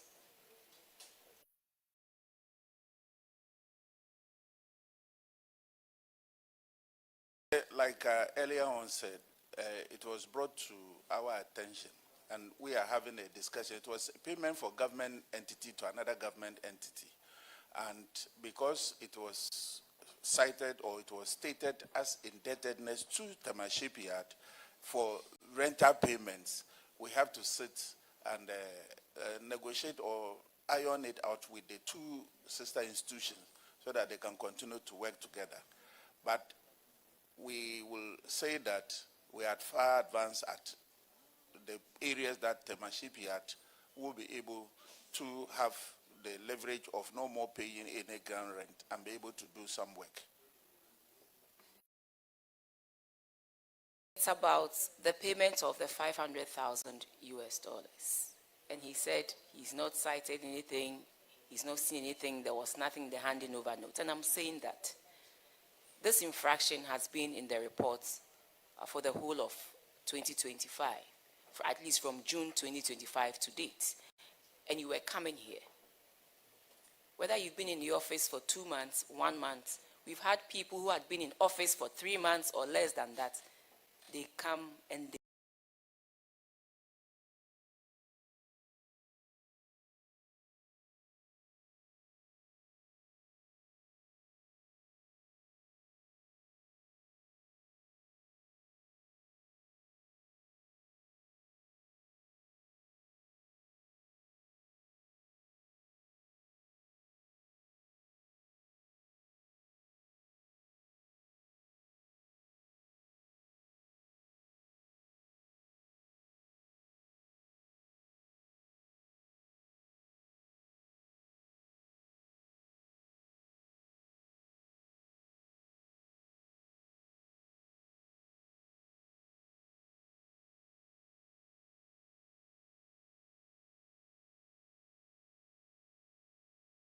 own up.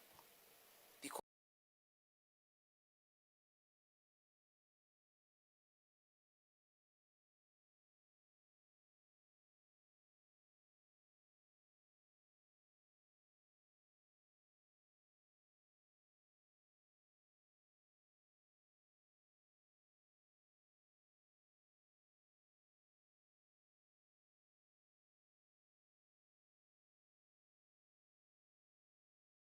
information on this, that should be fine. But discussing who owns this or that, maybe the AG will be the best place to handle that and not the Public Accounts Committee. Honorable Chair, yes, I did something about it. That is why I sought the attention of the Honorable Minister. And like he has reiterated that we are at a conclusive stage. Whether reconciliations will be done on who settled this and who settles that.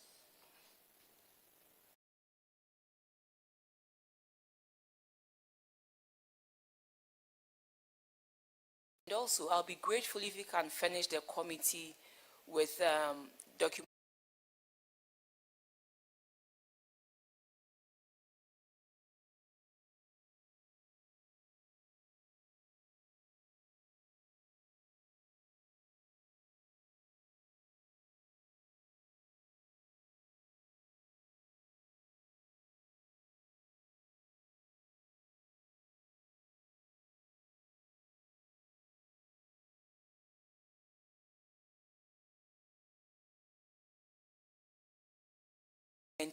On the non-performing investment as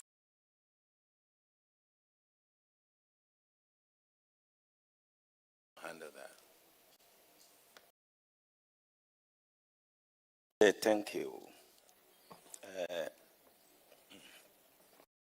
Minister, through you, I want to ask Chief Executive kindly to answer these questions for me, because this is purely administrative work. And I'm expecting that whether he's there, he's not there, he can able to answer this question. The infraction said, Ministry of Finance issued a 7-year bond to Tema Shipyard, which was in 2021. The reason being that it came to support the payroll of 2020 COVID-19 pandemic impact. It means there was a negativity. That's why they intended to do so. Now, the bond will mature 9th August 2027. And there is the need to create a sinking fund so that we can amortize this bond into rates. As at the time of this report, it means it has not been done. I want to know the level that you have taken this up to. Thank you. The same investment that we talked about, the investment to EcoBank, the EcoBank investment has been ring-fenced to cater for it. And like I have stated even as of today, if the amount falls due, we will redeem it and to settle that investment with indebtedness with the Ministry of Finance.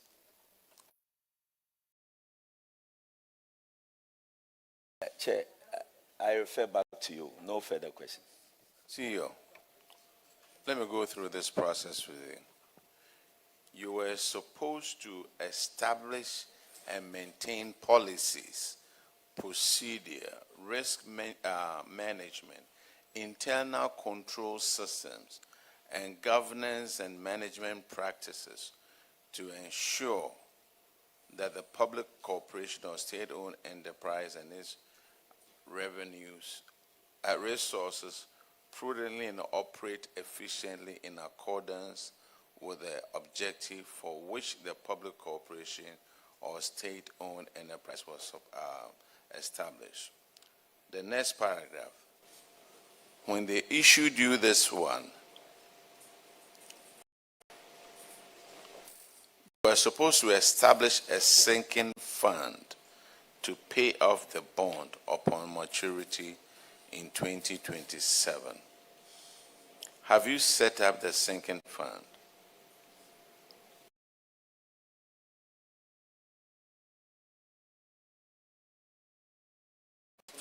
Well, once we haven't set up any sinking fund or any other additional investment with respect to this, but the fact that we already have this performing asset, we decided that we're going to ring fence this particular one to be able to cater for it when it falls due.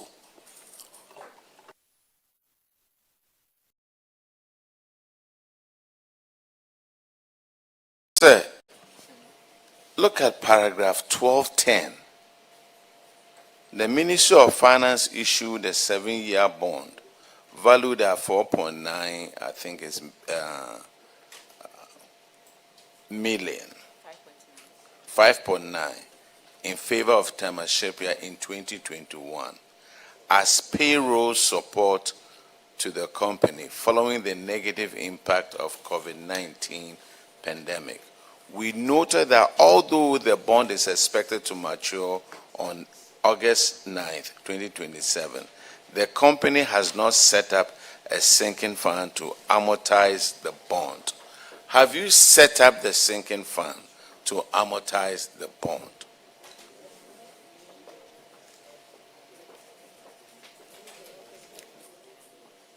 Honorable Chair, like I stated, we haven't set up a particular sinking fund per recommendation. But we have... Why?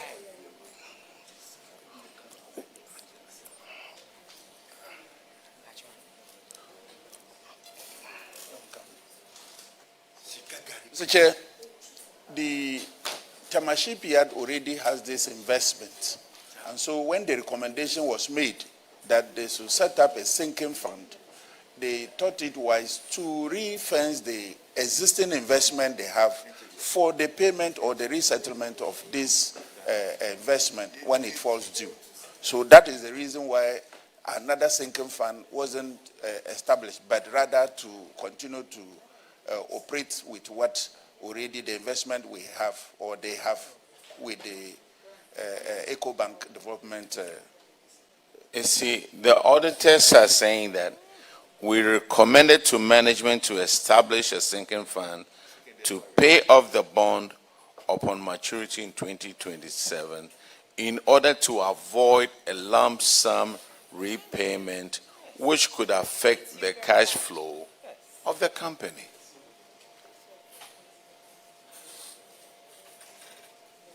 So, Chair, it's just to convert it for the repayment. It's the same Tema Shipyard's investment. So that investment is the one that is earmarked to for resettlement of the investment when it falls due. You see, the essence is to have money ready to pay for the investment. not when only it is that, due. not necessarily that, because you'll be making a lump sum payment, and that will affect the company's cash flow.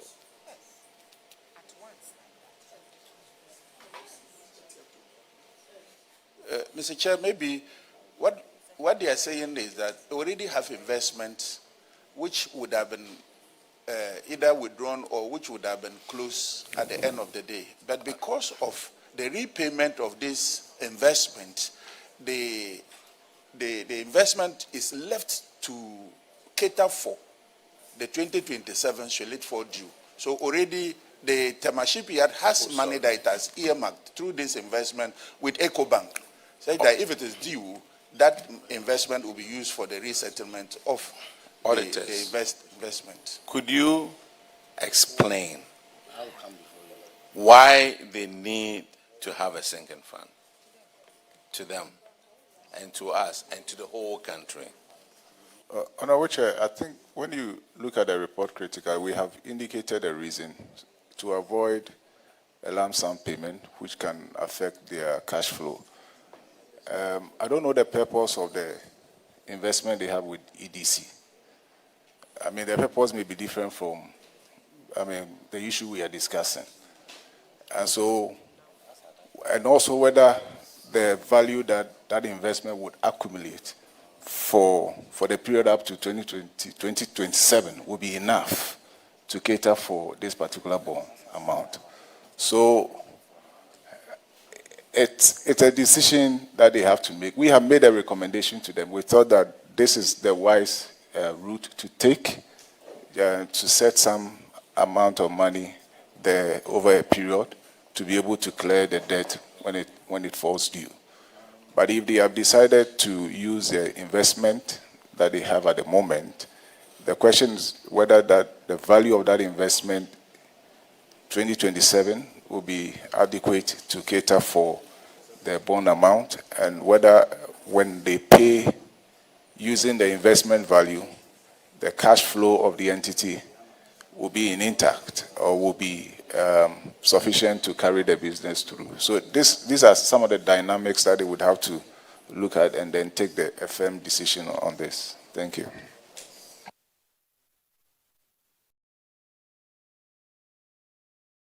August 2027 is just a few months away. And if we're going to make a lump sum payment, the auditors have recommended for you to set up a sinking fund for it. And all that you need to do was to do it. Unless you have contrary reason or magic to stop you from making a lump sum payment. Finance officer, don't you understand it that way? I do, Honorable. So why hasn't the sinking fund been set up? So your point is well noted. Going forward, we will establish the sinking fund in addition to the investment we have. Oh, what Mama Kasasa?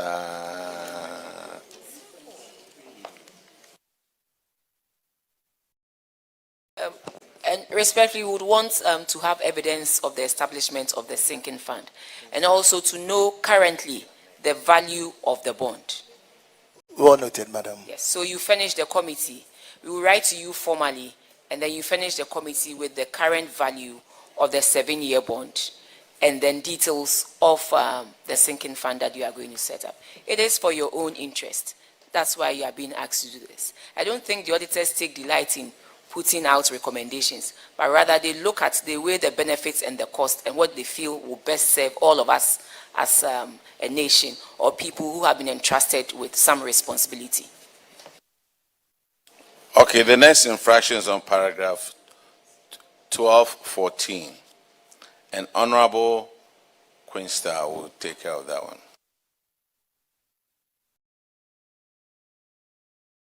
Thank you, Chair. Your minister is my strategist, so you are welcome, strategist. So, page, what did you say? I was just thanking you. Okay, for being my strategist. You are welcome. Absence of performance securities for procurement contracts. There is this particular company that obtained approval for the use of single source procurement method. for the sum of, wow, 11,345,000. And also in dollars, it's 11,220 for 5 contracts. I think it's both. Yeah, 11.3, then 11,220. $11 million.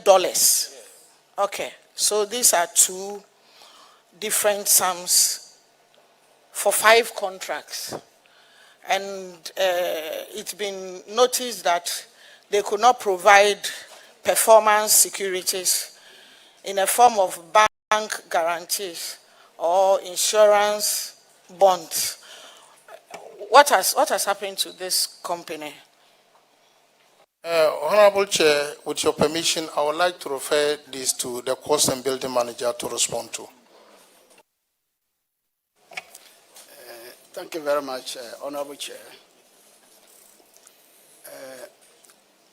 I would like to first of all say that shipyards operations is If you could please push the mic closer to. I would like to first of all say that shipyard operations is basically based on class approval. Class approval. Most of the vessels are under class. And it is through the recommendations of the vessel owners that you choose contractors to work. And what is happening is that we as a contractor is rather required to provide some guarantee for the vessel owners. And the guarantees come in a form of certification. Their requirement is that you have to work with a certified companies. And shipyard basically rely on subcontractors. We are the main contractors. When the job is given to us, we also rely on subcontractors who are certified under the class. And what is happening is that the jobs are escalatory in nature. Because they are normally underwater works, even the vessel owners are unable to anticipate volume of work. And so what happens is that you choose a certified company, ask them to proceed with work. During progression of work, you see that the work expands because the defects are discovered based on surveyors' recommendations. And basically that's what happens. So shipyard rather provides the guarantee for vessel owners and not the vice versa through the contractors. So that guarantee has been provided, is that what you're saying? Yes. Has it been provided for now? Yes, the guarantees have been provided. Can you confirm for me, please? Yes, Honorable Chair, it has been done. Thank you. Yeah, okay, so thank you, Minister. Sir, I was really interested in what you were telling us. Okay, so I want you to lecture us on what the company really does, because I find it very interesting. And so. Okay, so the company is basically a ship repair yard. It's more or less a workshop for vessels. And most of the vessels are under class society. Every single vessel is under class society.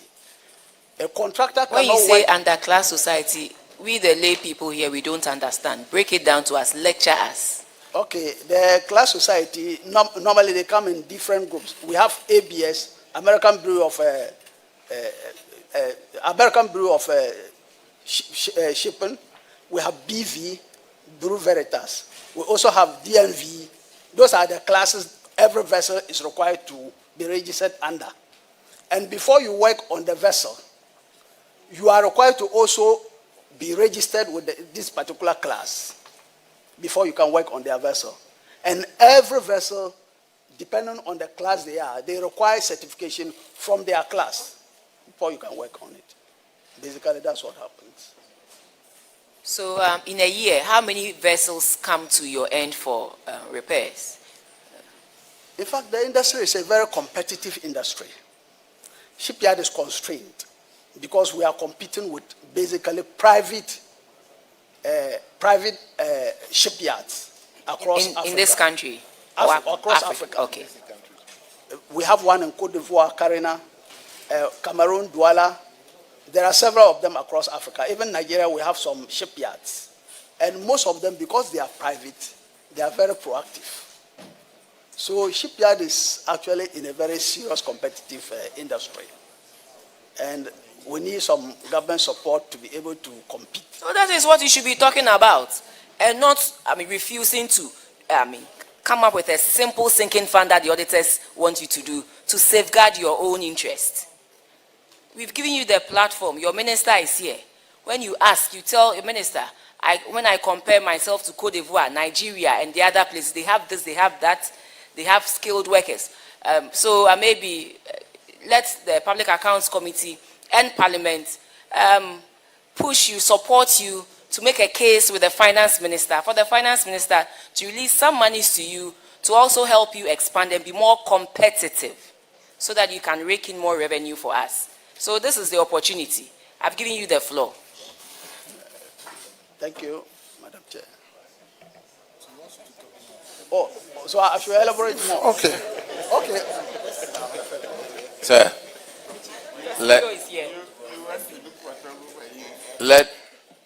I will let sleeping dogs lie.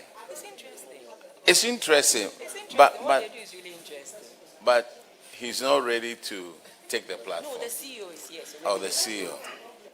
Well, when we come to the other ones that you'll be asking, I would address them all together. And the industry is a very competitive industry that require huge capital, is capital intensive based and requires huge investment. In fact, when we took over, there were challenges, because if you look at the time those investments was made, they were made in 1970s. There had not been any massive improvement on the infrastructure base. But as we have taken over, we have raked revenue, we are redeploying most of this into an investment. Because at the moment, currently, a lot of things that we are doing, we're doing a lot because even the pump house itself was not even fit for purpose.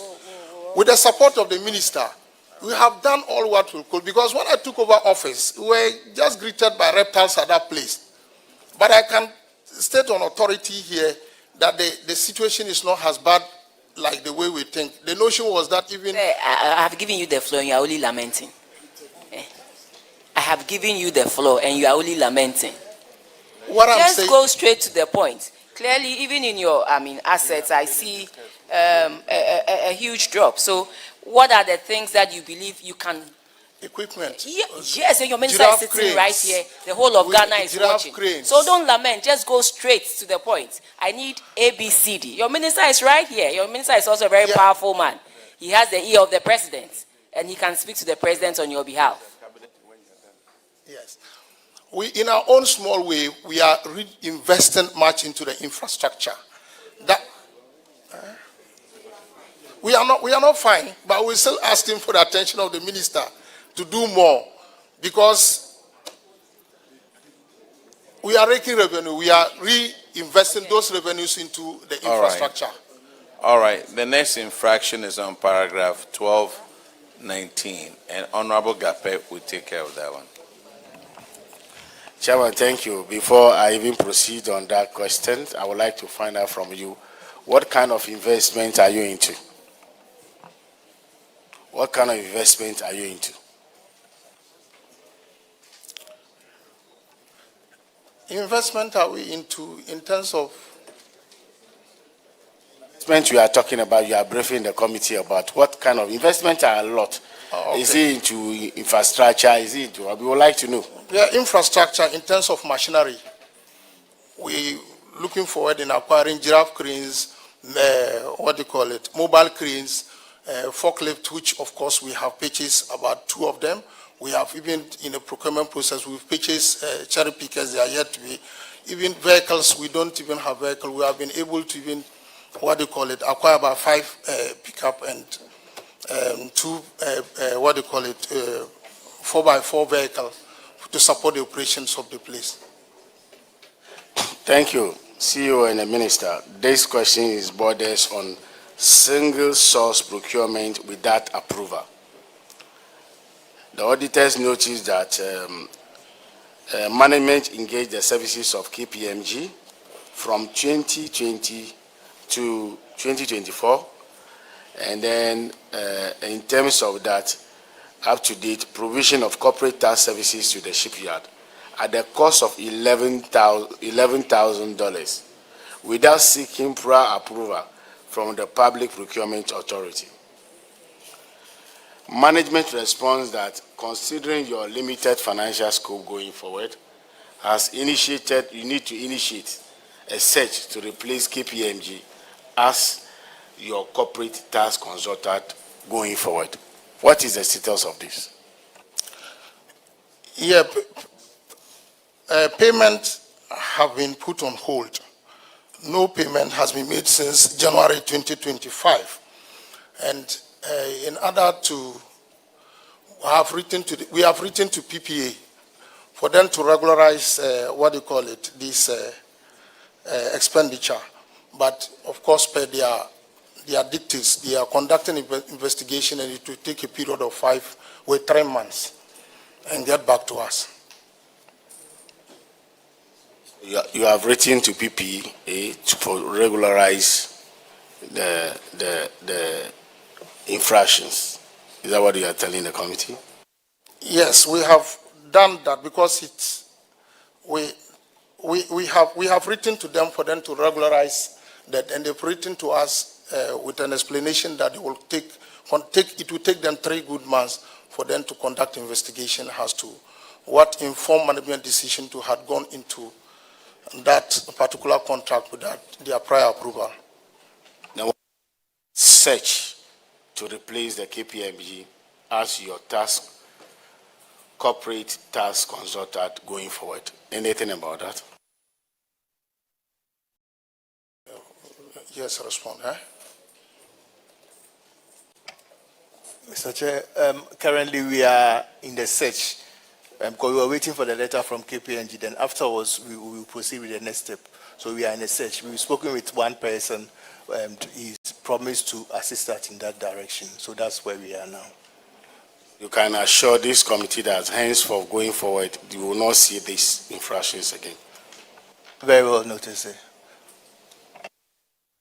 You see, normally under Section 92 of the Public Procurement Act 2003, Act 663, I should have recommended you for prosecution with the Attorney General, because you cannot have a single source company without going through PPA.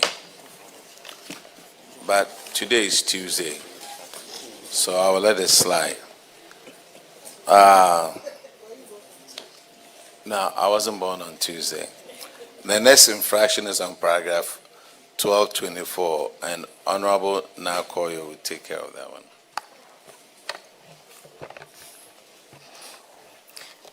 Thank you, Madam Chair. Mr. Chair.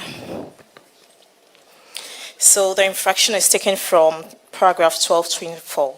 Section 9C of the Public Finance Management Act 2016, Act 921, mandates that the governing body of the public corporation or state-owned enterprise shall establish and maintain policies, procedures, risk management, and internal control system and governance and management practices to ensure that public corporation and state-owned enterprises manages its resources prudently and operates efficiently in accordance with the objectives of which the public corporation or state-owned enterprises was established.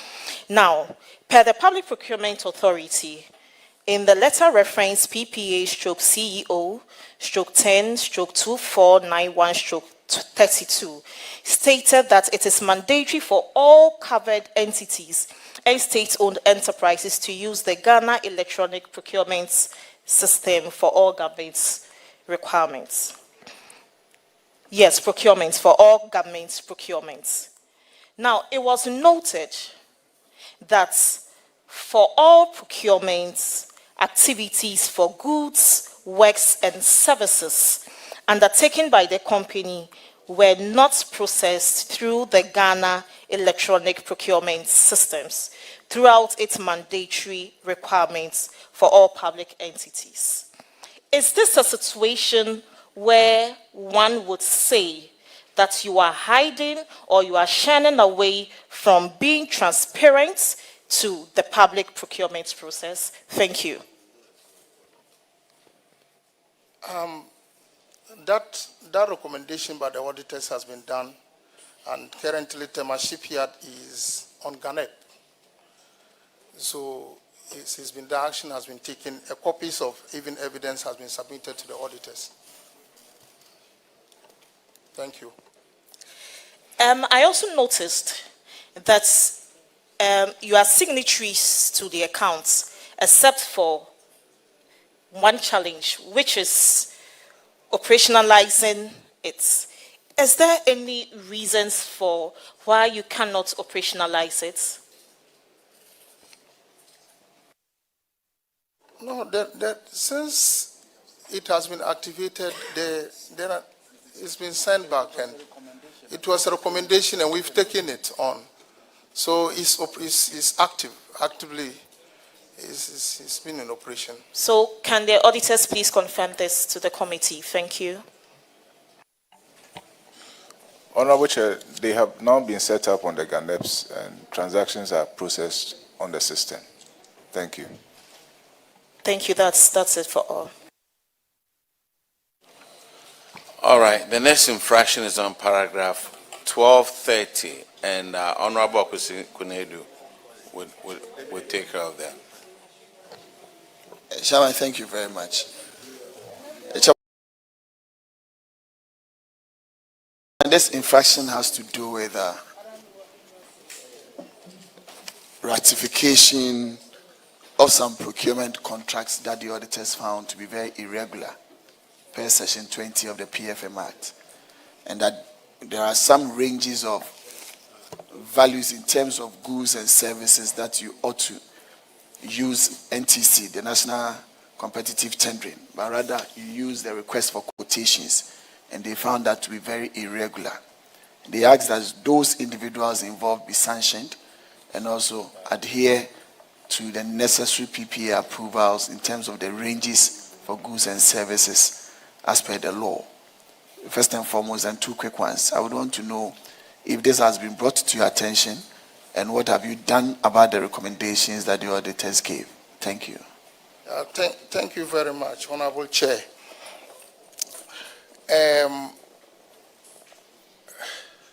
Our model of operation, like the marketing officer stated, completely different operations. And these infractions will continue to occur if we don't. We need to let the public know what we do. Now, most of the services that have been done are based on emergencies. A vessel can just have a problem and they will call at our place to do. You will not be able to go through those processes. In fact, the entities in that committee was even of the view that when it comes to the issue of service itself, we should ask for exemption from the Public Procurement Authority. We have engaged them, and what was agreed was that we should come out with a framework agreement where we pull all the contractors on the pool with an estimated value as to when. So that is what will address this particular change. Let me give you a typical example. We had a vessel. CEO. Yes. You see, you drag matters to a level that, in my candid opinion, is inappropriate. You have a challenge, and you have a solution to the challenge. You are telling us it will continue. The PPA has given you a route that will help you solve the problem. You just go by that. Do the framework, go show to them, ask for exemptions, and these things end. But if you tell me it will continue, it means you are not even ready to go by the recommendations by the PPA. The examples that you give to us, would that be in the PPA recommendation that they have asked you to bring? Honorable Chair, I was just trying to learn to tell you that the PPA has made a recommendation, and we are now going. Have you followed the recommendation of the PPA? Yes, we have done that. Do you have the exemptions now? Yes, we have. Have you shown not exemptions. No, it's a framework agreement. Do you have the framework agreement? Yes. Have you shown it to the PPA? Yes, they gave us. We applied and they approved, and we have sent copies of that into. Simple. So why do you have to go the long tangent? It will continue. So if you have the framework, would it continue again? No, we have. So why did you say it will continue? No, MD, have you shown That's a okay. copy to them, to the auditors?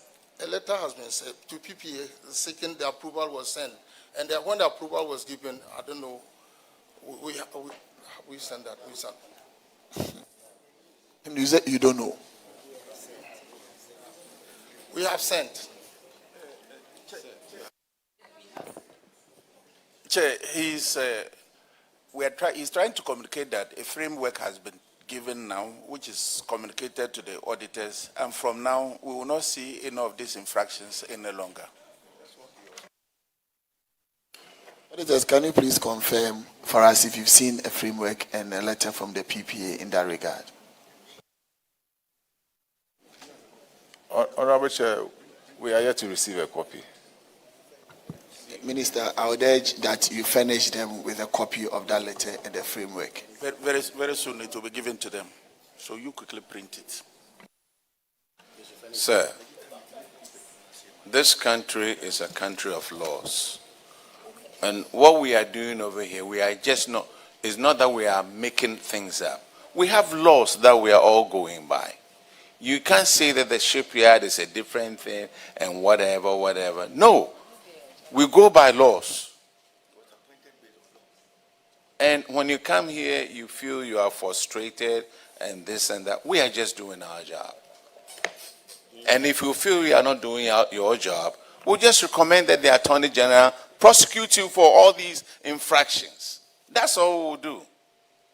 So we are doing our job, sir. It's not a country of men.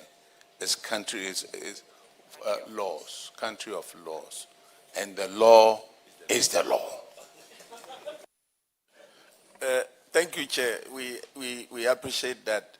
It's just the frustrations they go through on a daily basis. Like he said earlier, they are just like a workshop, and a vehicle can just all of a sudden develop a fault, and it is here. Thank God that we now have a framework accepted that this is the way to go, and they will not continue any longer.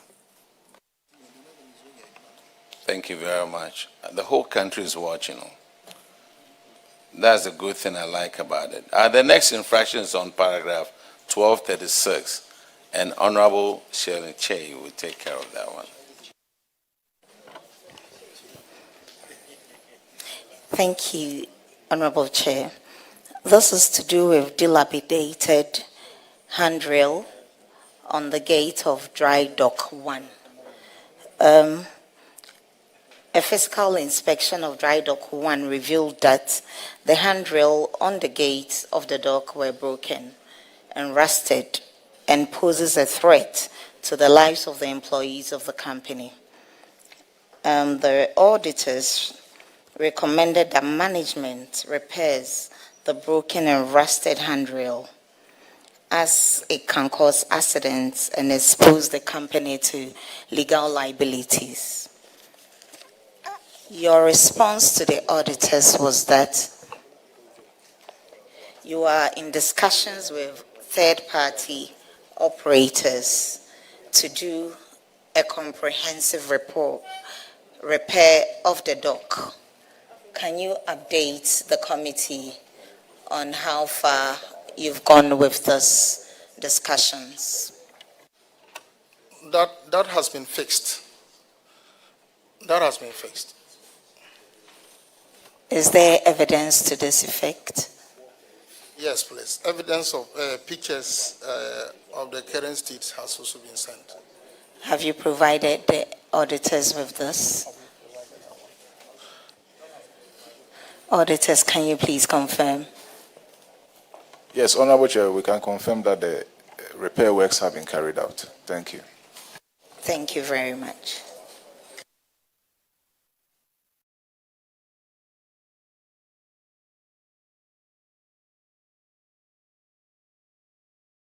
All right. PSC Tema Shipyard, you are discharged. Thank you, Honorable But Chair. there are some things we have requested from you, and we are giving you 2 weeks for you to finish this committee with this. And this is a committee with the powers of a high court. It's not something that you choose to do or not to do, like the PPA that you need to go. We are very serious. 2 weeks, you give us a report. Thank you, you are discharged. Now let's call Volta Lake Transport Committee Limited.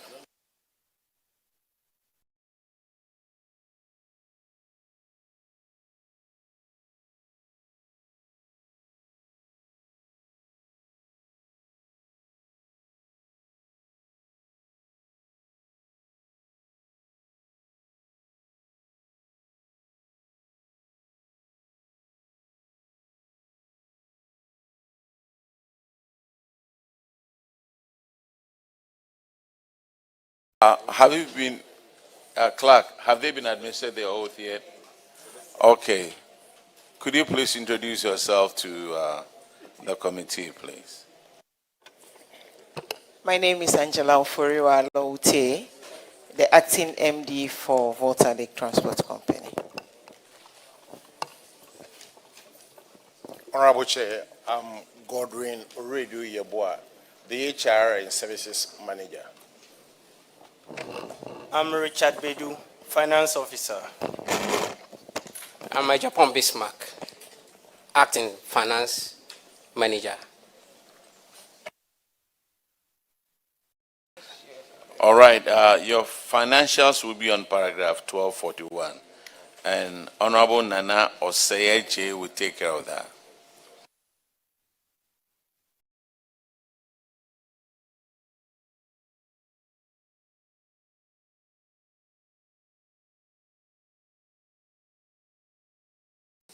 Thank you very much, Chairman.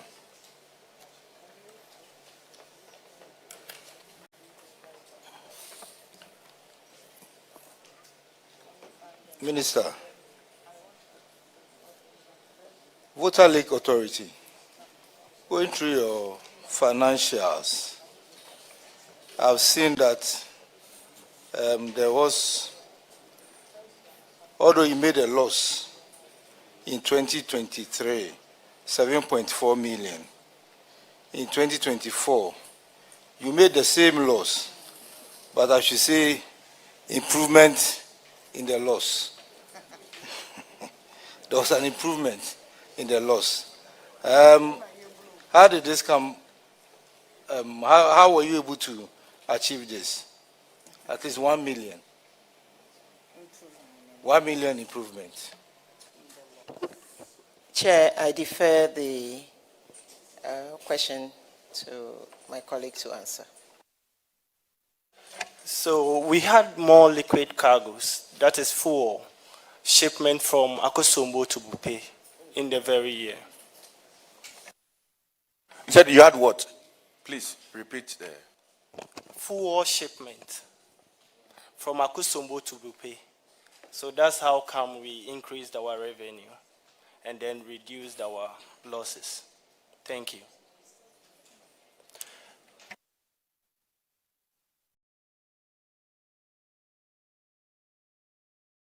But you are in the business of transport. And when your fuel demand increases, it means that you have a lot more people patronizing your services. And so why must you run at a loss in this regard?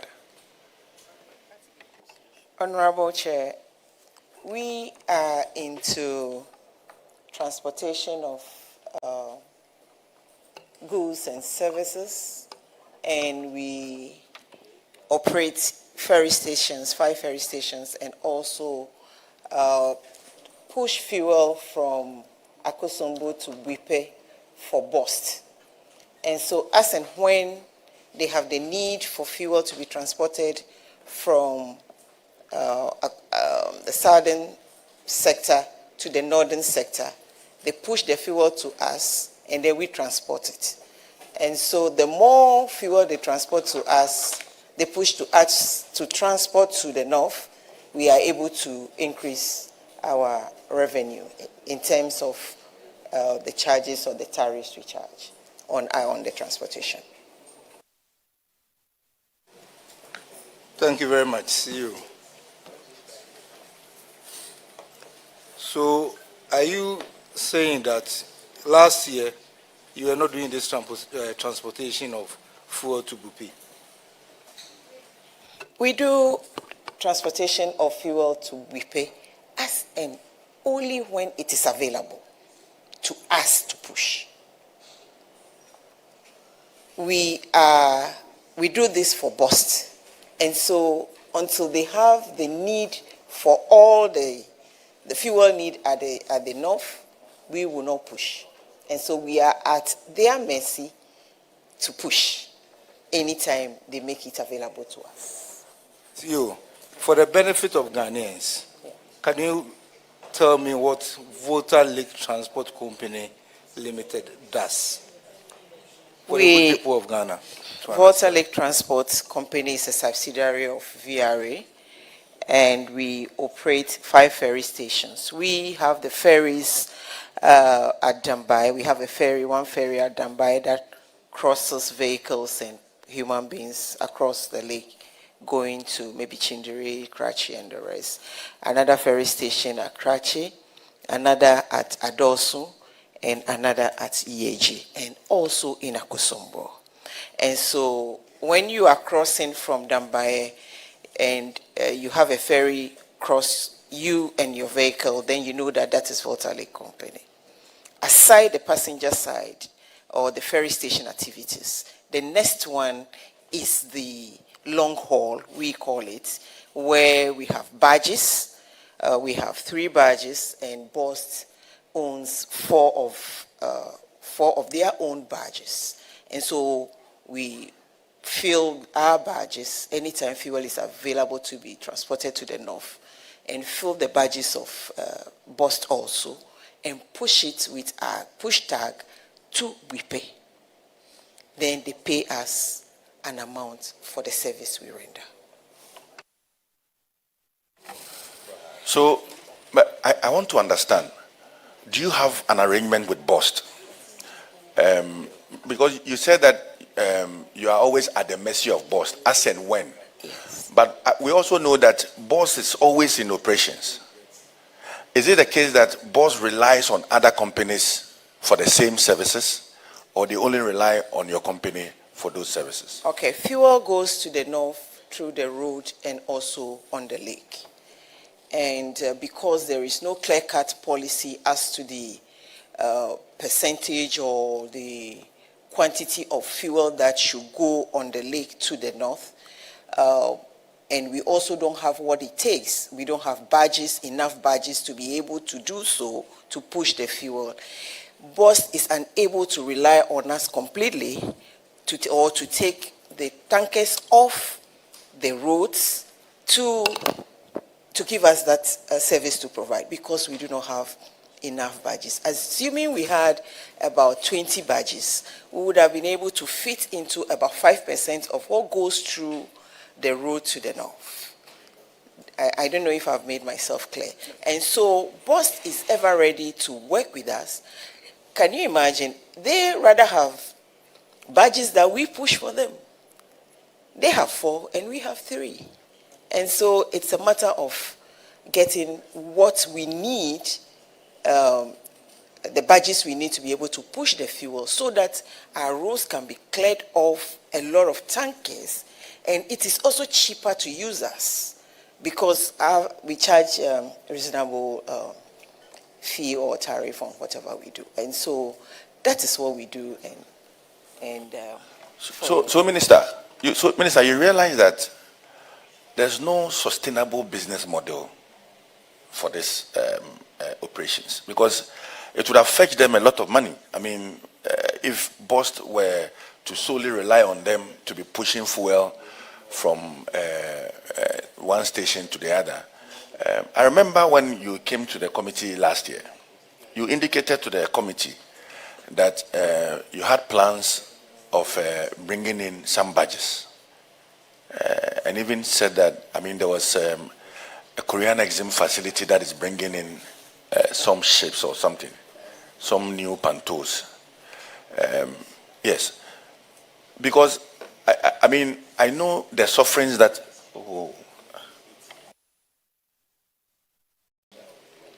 We we know the suffering that the company goes through. And if we are able to create a sustainable business model for them, and boss relies on them, we know that they will be very strong. Because when you look at their performance, though their revenues increased, their expenditure outweighs that of their revenue. So the company keeps running at a loss. And the bottom line is that they do not have a sustainable business model. And I think it's something that we need to correct. Chairman, thank you so much, and that's true. We are embarking on a serious move to ensure that we rely on the coastal and inland water transportation.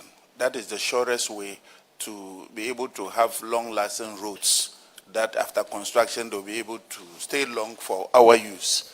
And so there are a lot of talks going on. We are pursuing a Korean Eisenberg facility that stalled at a point, but we have gotten ourselves to the table to now begin, and the debt restructuring things created a lot of troubles for us. But going forward, the ministry, and for that matter, government, our intention is to improve upon our coastal and inland water transport services, because we believe that that is the surest way that will serve the people and make more profit than using vehicles on our trunk roads. We are pursuing other options from the private sector, and she will attest that we've been having conversations, just that sometimes you have to cross all the T's and the dots before you can come out to announce any policy you want to implement. But I agree with you that the only way as a country that is endowed with the coast and inland water, the best way and the cheapest way to handle transportation is through the coastal and inland water transport, which we are pursuing seriously. Thank you. Minister, you mentioned that you are pursuing private means, as in private financing, for some supports. For either a partnership with us by the provision of badges that will be used and then process shared on our contributions, or in the private sector that will have the financial muscle to be able to also partner in providing vessels or a facility that they will offer us to be able to procure badges. Those are the areas we are looking at. Minister, it's just an advice that I think that we should look inwards and see how best government can bring Volta Lake to a certain level before you even think of partnering with other people, because otherwise when they come in and they do most of the furnishing, they will end up giving you little for what you're going to give to them. So I would ask that we look inward and see how best you can pursue the Korea Exim facility, and then as much as possible government brings Volta Lake to a certain level with a different framework, different set of strategy, and let's see before you think of partnering with private sector. Otherwise you end up getting not much from that partnership. But I know and I believe our former honorable member is a hard-working person, and together, if you should bring in the needed resources, and together with her team, I know that Volta Lake can see some vast improvements and also raise more revenue for the nation and expand and open up my vice chairman's constituency, and that will also benefit me positively, because we are not too far from each other. So thank you. Honorable, we appreciate this sitting with you, and let me say that we are looking at all options, all doors open. We are also looking at even repairing or revamping some of their old vessels to speed up their movement. The delays in transporting or pushing the crude is also one of the areas. But like you said, we are looking internally, but whilst looking internally, we still want to see how the private sector can also respond. One, services to our people is very important. Even we need profit to be able to sustain, But we are also looking at the larger picture. If there will be a private sector that will partner us or will come in so that our people will be served better, why not? We will start with that and see how we can improve. Thank you.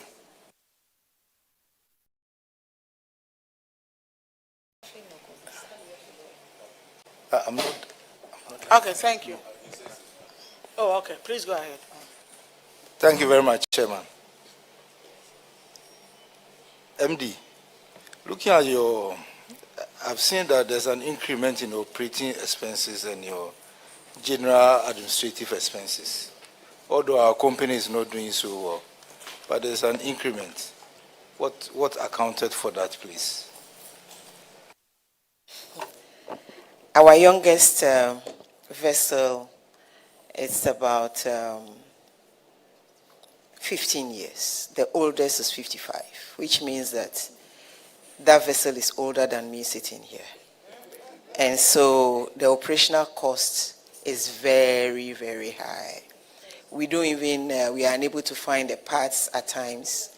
Most often you have to go and mend. I mean, it's been a hassle. All these vessels came from 1970 to 2016, where the vessel that was used as Senchi, the two vessels were given to us by the ministry. Even those vessels currently are all running on one engine, one genset. We really need help, as the minister said. So this is why our operational cost is very high. What a new ferry, maybe a new ferry could run with 20 liters. 50-year-old ferry is running an operation, instead of 20 liters, it's running with 60 liters. And so this is why we have a very high cost of operations. Minister, I think as my vice chairman said, we should design a model for this company. And with the way she's speaking, I think they can do well if we design a proper business model for them, so that our roads will be safe. Moving from Accra to Kumasi, and when you get to the chairman's constituency, and you see the number of tankers on the road, we pray to God that nothing happens. But in case something happens, there will be a day, National Mourning Day. I think we shouldn't wait for that. We shouldn't wait for that. Honorable, the reality is that it happens all the time. We see these tankers fall off the road. They engage in accidents, especially when you are going to Kumasi and you get to Nkoko in the evening. You see them packed along the lines at the road. It's worrying. Perhaps I now understand why Volta Lake might have placed last on your list, because they are poor. They don't have money, Minister. They don't have money. But the reality is that the other agencies that came under your ministry, and they are making huge profits. I feel that because they have money sitting in their accounts, and some of them they don't have anything to do with it, and they retain their IGF. If you look at the PFMA Act, the Minister of Finance can come to Parliament, and Parliament can instruct that these big companies, some of them, they should buy the vessels for them, let them engage in business, and later they will pay. So I think that arrangement will help. Let's look at that. Chairman, that's true. But just to say that the agencies you call big, they have a lot of commitments. So sometimes they are unable to fully cater for themselves and take care of other agencies. However, I've made them to write internally to some of the agencies to see if they can support in some of these things. But because we've not gotten any concrete answer, it's difficult to put it out here. But I must say that... Minister, let me give you a classical example. Government has a flagship program, the 1 million codex program. At the point when funding became problematic for the 1 million coders, I think Cabinet directed that NCA and GIFEC funds their operations. And I think that when we take it to that level, and the state now begins to appreciate the importance of having these fuel vessels move on the water bodies instead of our roads, I think they can do something. So please, let's think through, let's think big, and let's get something. Angie is very hardworking. She wants to work. She wants to be rallying around and bringing us fresh. But I don't see that happening. Chair, I agree with you, but you see, we've also limited transportation, especially Volta Lake transport, to only government and government. And what we are seeing is that, no, let us open up a little for private participation. For instance, we have our airports. It's the private planes that are utilizing the place, and we make more money from them.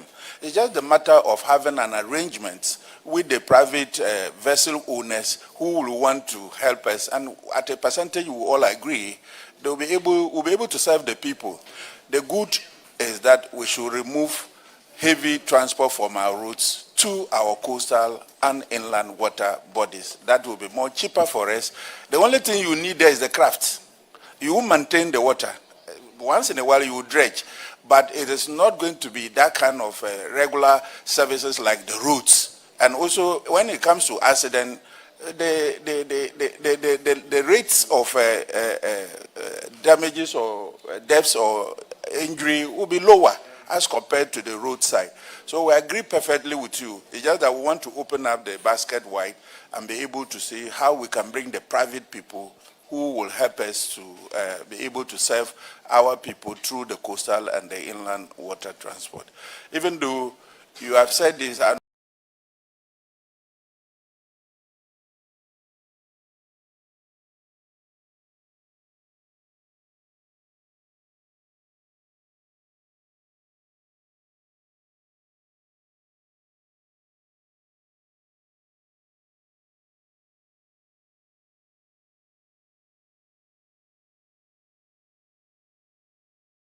I'm not going to have any peace again. Ferry stations. Yes, we have Okay, 5. you have 5 ferry stations, as you Yes. said, but you have only 1 ferry per station. Yeah, so what do you intend doing to expand the operations, especially on the Volta Lake? What ideas and what, you are very hardworking like everybody is saying, so what strategy do you have in place to expand on the Volta Lake? Yeah, thank you. The minister said it all. We are in talks with private Ghanaians to support us. It is very expensive to build a ferry. You don't need less than 10 million USD to build one ferry that's in the capacity that we operate in. The barges we need, it's about $5 million for one, a dual barge, which means that it can carry a container and also carry fuel. And so you realize our area of operations is capital intensive, and it will be difficult to, like the chairperson said, to just leave it in the hands of only private individuals, because they will end up taking all the profit. That is why the minister thinks that it should be the state and private individuals. And so one ferry at a station, now we have a problem of when one breaks down, until we get the parts, we cannot work. And I want to take this opportunity to empathize with the people of Agodeke who are front plains, where they rely only on us. And for almost 9 weeks now, all the 2 engines on the vessel are down. The 2 engines are down. We can't get the parts. We need generators. We need 2 generators. We have only 1 on. Everything is just not working. But I want to say that there is hope. We will do everything within our means. The minister is working hard with us and to make sure that in the next 1 month or 1.5 months, we will be able to resolve some of these issues. And so I agree that it's not easy. And if you want to grill me on this, you will grill me forever. And so pray with us, open the doors for us, so we can get funding to be able to do these things. And I want to also say that our mother company does well. Anytime we are in trouble, VRA, they support us to get those little parts. They have an allocation yearly for us, except that it goes and it doesn't really show because we have a lot of things to do. Angie, you're only here trying to, water down on the issues. They don't do much. They don't. I sat on the board of the resettlement program. The money doesn't come. When it comes, it's inadequate. If they are doing well with their money that they have, like by now, you should not suffer. This is Parliament. We can't cover up on certain things. And so please, they should be doing more for you. They should be doing more for you. So, Mr. Minister, as she complained, a ferry is broken down for all those weeks. So what is the immediate alternative? What is happening? What is the immediate alternative? There should be an alternative because it's only one at a ferry station. When it breaks down, what is the immediate alternative for the ordinary people? Thank you, Honorable Chair. We, like she said, we have intensified the search for those parts. For now, we are not able to lay hands on the correct parts that will get those vessels, those barges moving. However, the local boats are supporting on daily basis and helping the commuters to move. But we have intensified the search for the canoes or the boats that they use. They are just supporting, doing some small works, not huge like what the ferry could have done. But we are very sure that now that we have opened so wide and look for the parts, we are very certain very soon we'll be able to acquire some to fix those vessels. So, Minister, if the immediate alternative is the boats, do we also find a way of ensuring that the pilots on the boats, they are insured, they wear their jackets and all of that, or it's just an alternative? When anything happens, then we move to them. We don't even know the pilots, whether they are qualified or not.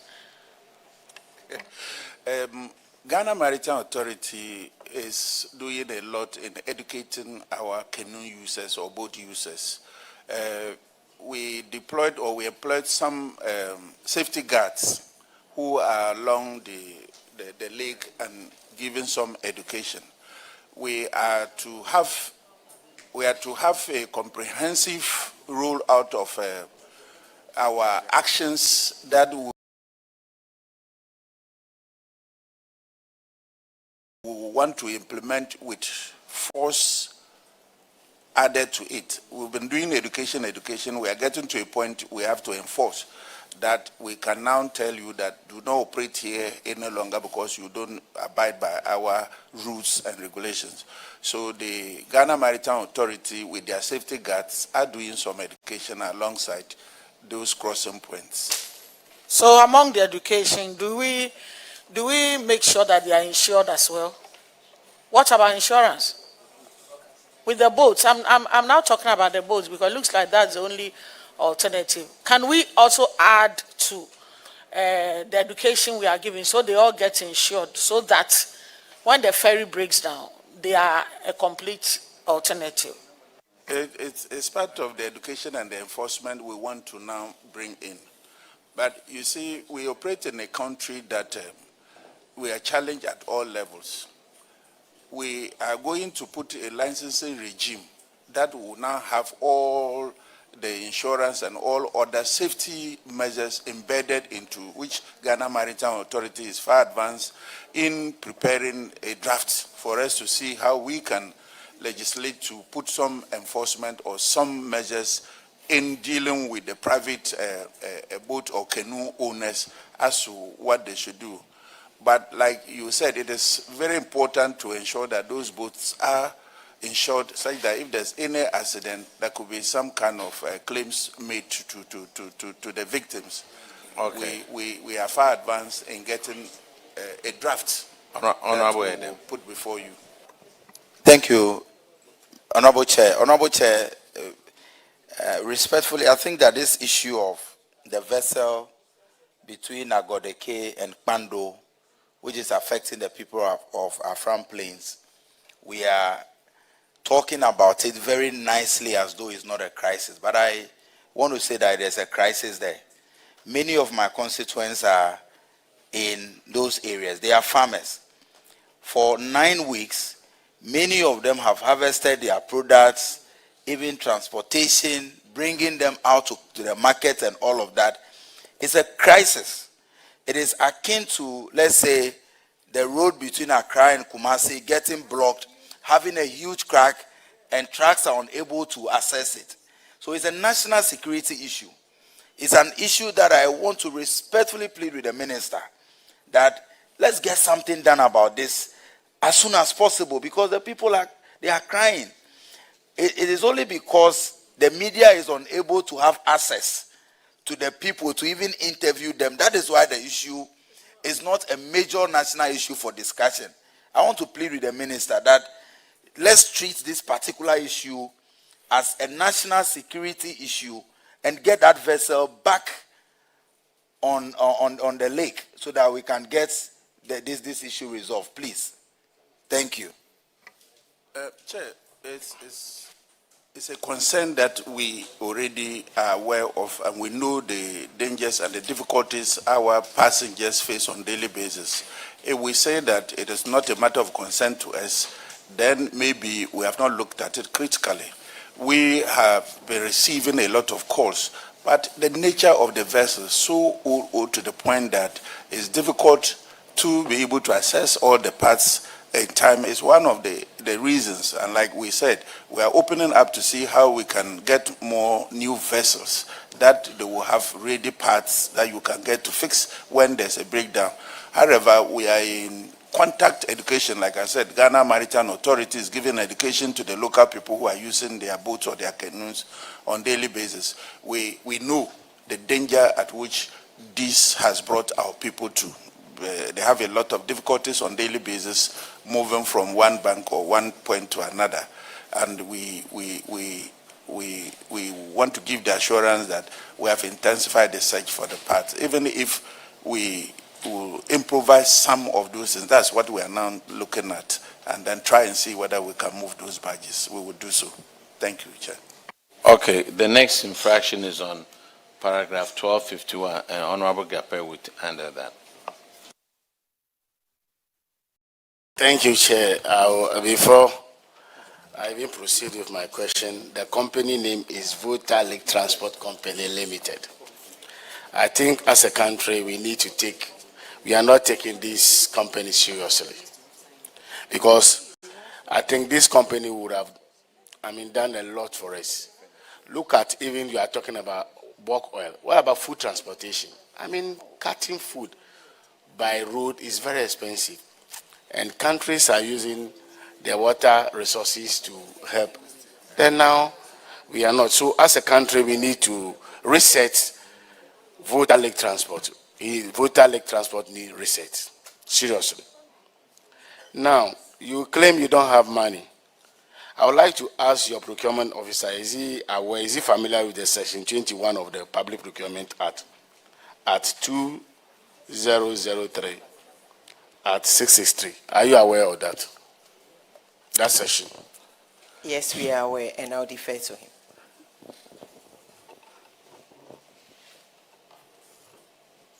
Procurement officer, are you aware? You are aware? Yes, sir, we are aware. So why do you decide to break down procurement into, you split them, the same day, the same date, the same company? Why? Thank you, Honorable Chair. In connection with the breaking down of the bulk, what happened was when we take the corporate budget that we drew, which translated to the annual procurement plan, the request, like my CEO said, we have stations all over, about 5 ferry stations. So the request for the Manila rope, the shackles, and then the wire rope came according to the various stations. So we had to also procure it as it came to the procurement department.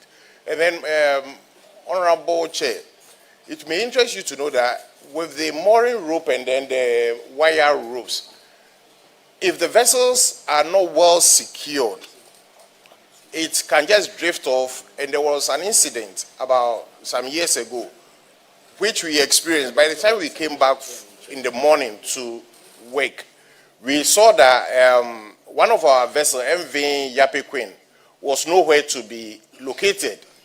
So the crew went round, that's our operation team. They went round and then they discovered that it was closer to the dam, that's Akosombo Dam.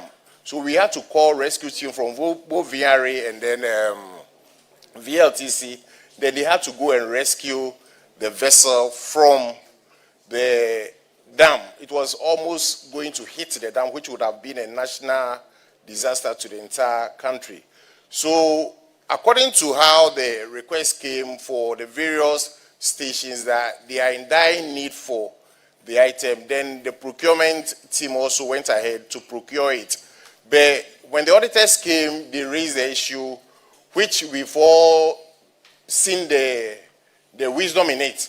So going forward, we've taken cognizance of that, and then we will ensure that we will be proactive enough that when items of similar nature come, we will put all together, and then we will use the right method of procurement. Thank you very much. Procurement officer, the story you are telling us, you are under oath. Yes. And then it is clear that is a bulk you have split. The evidence is clear. There is no justification what we are doing. Even they have recommended for your those involved to be prosecuted. Because even looking at the amount involved is 525,120 Ghana cedis. And then when you look at the breaking of the bulk procurement, the date 16th, the same day. And then the second section is talking about 19. Even layman looking at this, somebody will say you are even doing this, you are not even smart in doing this. And it's a fact. So it's a bulk procurement, you are broken into pieces and you are doing it. So accept it and then put measures in place rather than justifying it. Your justification will not be accepted here because we are dealing with evidence. The name of the game is evidence. And it is clear. You have been recommended for prosecution. You and I were not there. Chairman, we are in your hands. Honorable Day, ask your question. Before you come in, can I come in? Yeah, come in. Chairman, what we do at VLTC, we try to put body and soul together. And we acknowledge that the wrong thing or things were done. We will not repeat it anymore. And so this is my humble plea to the committee. All right, Honorable Day. Yes, your question. And also as a former friend of the committee. Yes.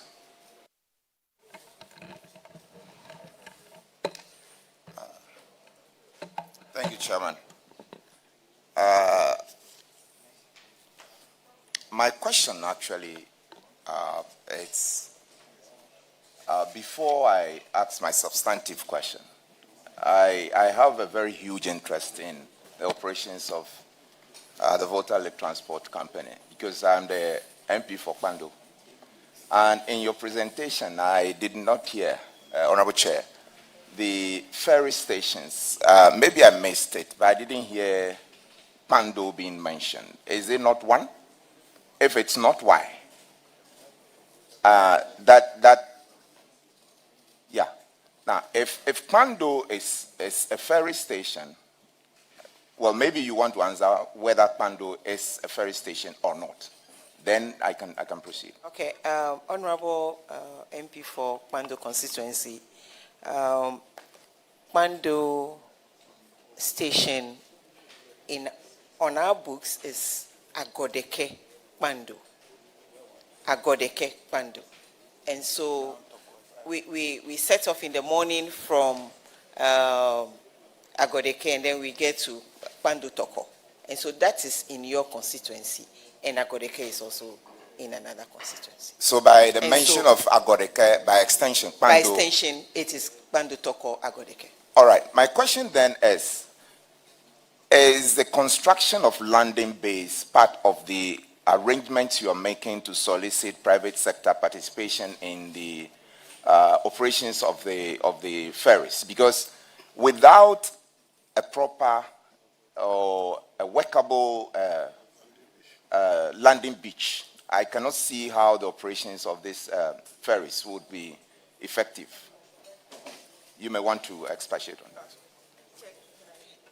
that. Yes, it is part of it. It is not only in Mando Toko.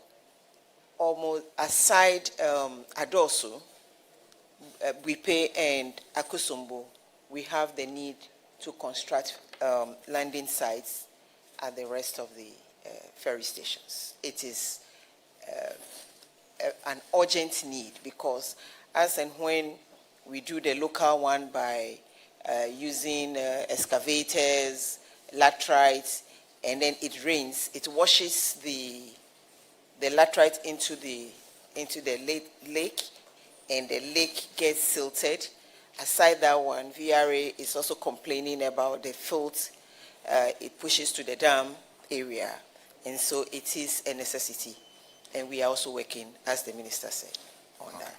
Well, by that explanation, I would like to assure the minister, Madam Chair, that in fact about 10 other MPs in the Volta region and OT are going to join the CEO in coming to knock at your doors, because operations of these ferries or vessels, it's so critical to the economies of our constituencies, and we will not relent until we find some workable solutions to this. So we're going to be knocking at your doors, and we'll join the CEO to be doing that. So that's some assurance for the Honorable Minister. Minister, Okay. he's being selective. He's being selective. 10 MPs from Volta. I'm also part. I'm from Eastern region. Well, OT and Eastern and Northern, in fact, the list is long. If you look at the number of constituencies and districts that border the But I Volta think Lake. that the assurance from the minister has been very telling. So, Minister, just on the last infraction, and it has to do with But some... Sina, I'm yet to finish my question. Then. Okay. No, it's part of the substantive question that I wanted to. Can I proceed? Thank you very much. The auditor cited a very simple but very significant infraction, which has to do with encroachment on the company's landed property at Yeji. The conduct of a physical inspection of the company's landed property located at Yeji and noted that parts of the property had been encroached by residents. Madam Chair, if the witness can inform the committee on the status of this encroachment, whether it's been resolved, whether the encroached land has been taken back, if you can, throw some light on this. Thank you. Thank you. When you go to paragraph 1263, the response there is clearly stated that that would have been catered for when the Korean Exim Bank loan was given, or comes to be, or comes on board. Because it is also heavily a financial issue, and because we also are unable to assess this loan, we are still having issues being able to fence around our properties. But the good thing is that for Akosombo, the phase 1 of that particular project has been completed, and the phase 2 will be started any moment from now, when our budget is approved by the board. Madam Chair, specifically on this Kazim loan facility, what is the status? Because the last time the minister actually explained it while you were away. that is approved now, No. but we are still working at it, because the last time I checked, I didn't hear what the minister said, respectfully. But the last time I checked, I thought they said there was no objection had been granted, and we were at the verge of securing the facility. Honorable member. Where are we? Honorable member. Respectfully. The minister had a lengthy talk on it. I don't know whether you were in or not about the Korean Exim Bank. Yes. Maybe you weren't here when he spoke about it. Would you want him to Chair, repeat if it? you can allow the minister to just, respectfully, if he can just throw light on what he said. Yeah. Not repeat, but just throw light specifically on where we are on the loan. Thank you. Thank you, Chair. Just to go a little bit back to his earlier questions, asking whether we're going to do some landed sites for the vessels or what. Yes, because if you don't do that and it rains at all times, you have to go and put laterite and then reshape it. Not only the landing sites that we are looking at, we have a comprehensive plan of having some small terminals to all those crossing points, because people will have to wait at the time for the vessels to arrive and they will board. And then it will also create some employment for people. People will go sell some few things there. So we have a comprehensive plan of terminals and then landing sites and then the vessels. With the Korea Exim Bank facility, it was affected by the debt restructuring program. And I said that we have reinitiated talks with them to see how we can get ourselves to table and see how we can go back to the terms and then, if possible, get the facility to roll out all these things that were part of the programs that the loan was intended for, or the facility was intended for. So with the improvement of the economy and the way we are finally, or we are almost settling all the debt arrangements, we'll be able to get the Koreans to sit with us to discuss the disbursements of the loan facility. Thank you. Thank you. That'll be all. Sir, in the management response, you indicated that you were going to recruit an estate officer who will be engaged and pay frequent visits. Have you done that? It's been done. You have an estate Yes, sir. officer. Auditors, are you able to confirm whether or not they have recruited an estate officer? Honorable Chair, we are yet to confirm that. We don't have any update on that. Please, we'll forward the information to you. He came about a year ago. Send the officer personally to auditors to see. Head count or face count? Is there any other institution that we haven't called that is out there? Okay, Madam, you and your group, you are discharged. Chairman, we thank you for the opportunity and we are very grateful. Since the minister is a friend of the committee, he will stay with us. Minister, you are discharged. Chairman, let me also add my voice to my MD in thanking the committee for having this wonderful session with you. This will definitely add to the work we, the ministers, do on a daily basis with our agencies and asking them to stick strictly to the provisions of our laws governing their operations.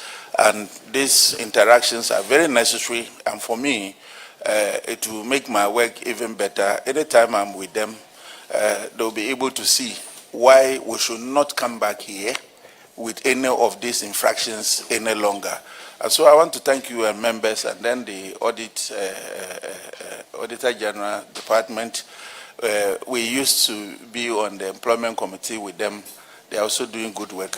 Will you continue to do that? Nasha, I'm grateful. But Minister, I also love your. I was in your constituency last week. You didn't go on my terms. You went on your own, so you were welcome. And my house people told me you didn't come. You should have passed there. Nasha, thank you. Thank you very much for attending up on us. So this brings us to the end of the report of the Auditor General on the public accounts of Ghana, public boards, corporations, and other statutory institutions for the period ended 31st December 2024.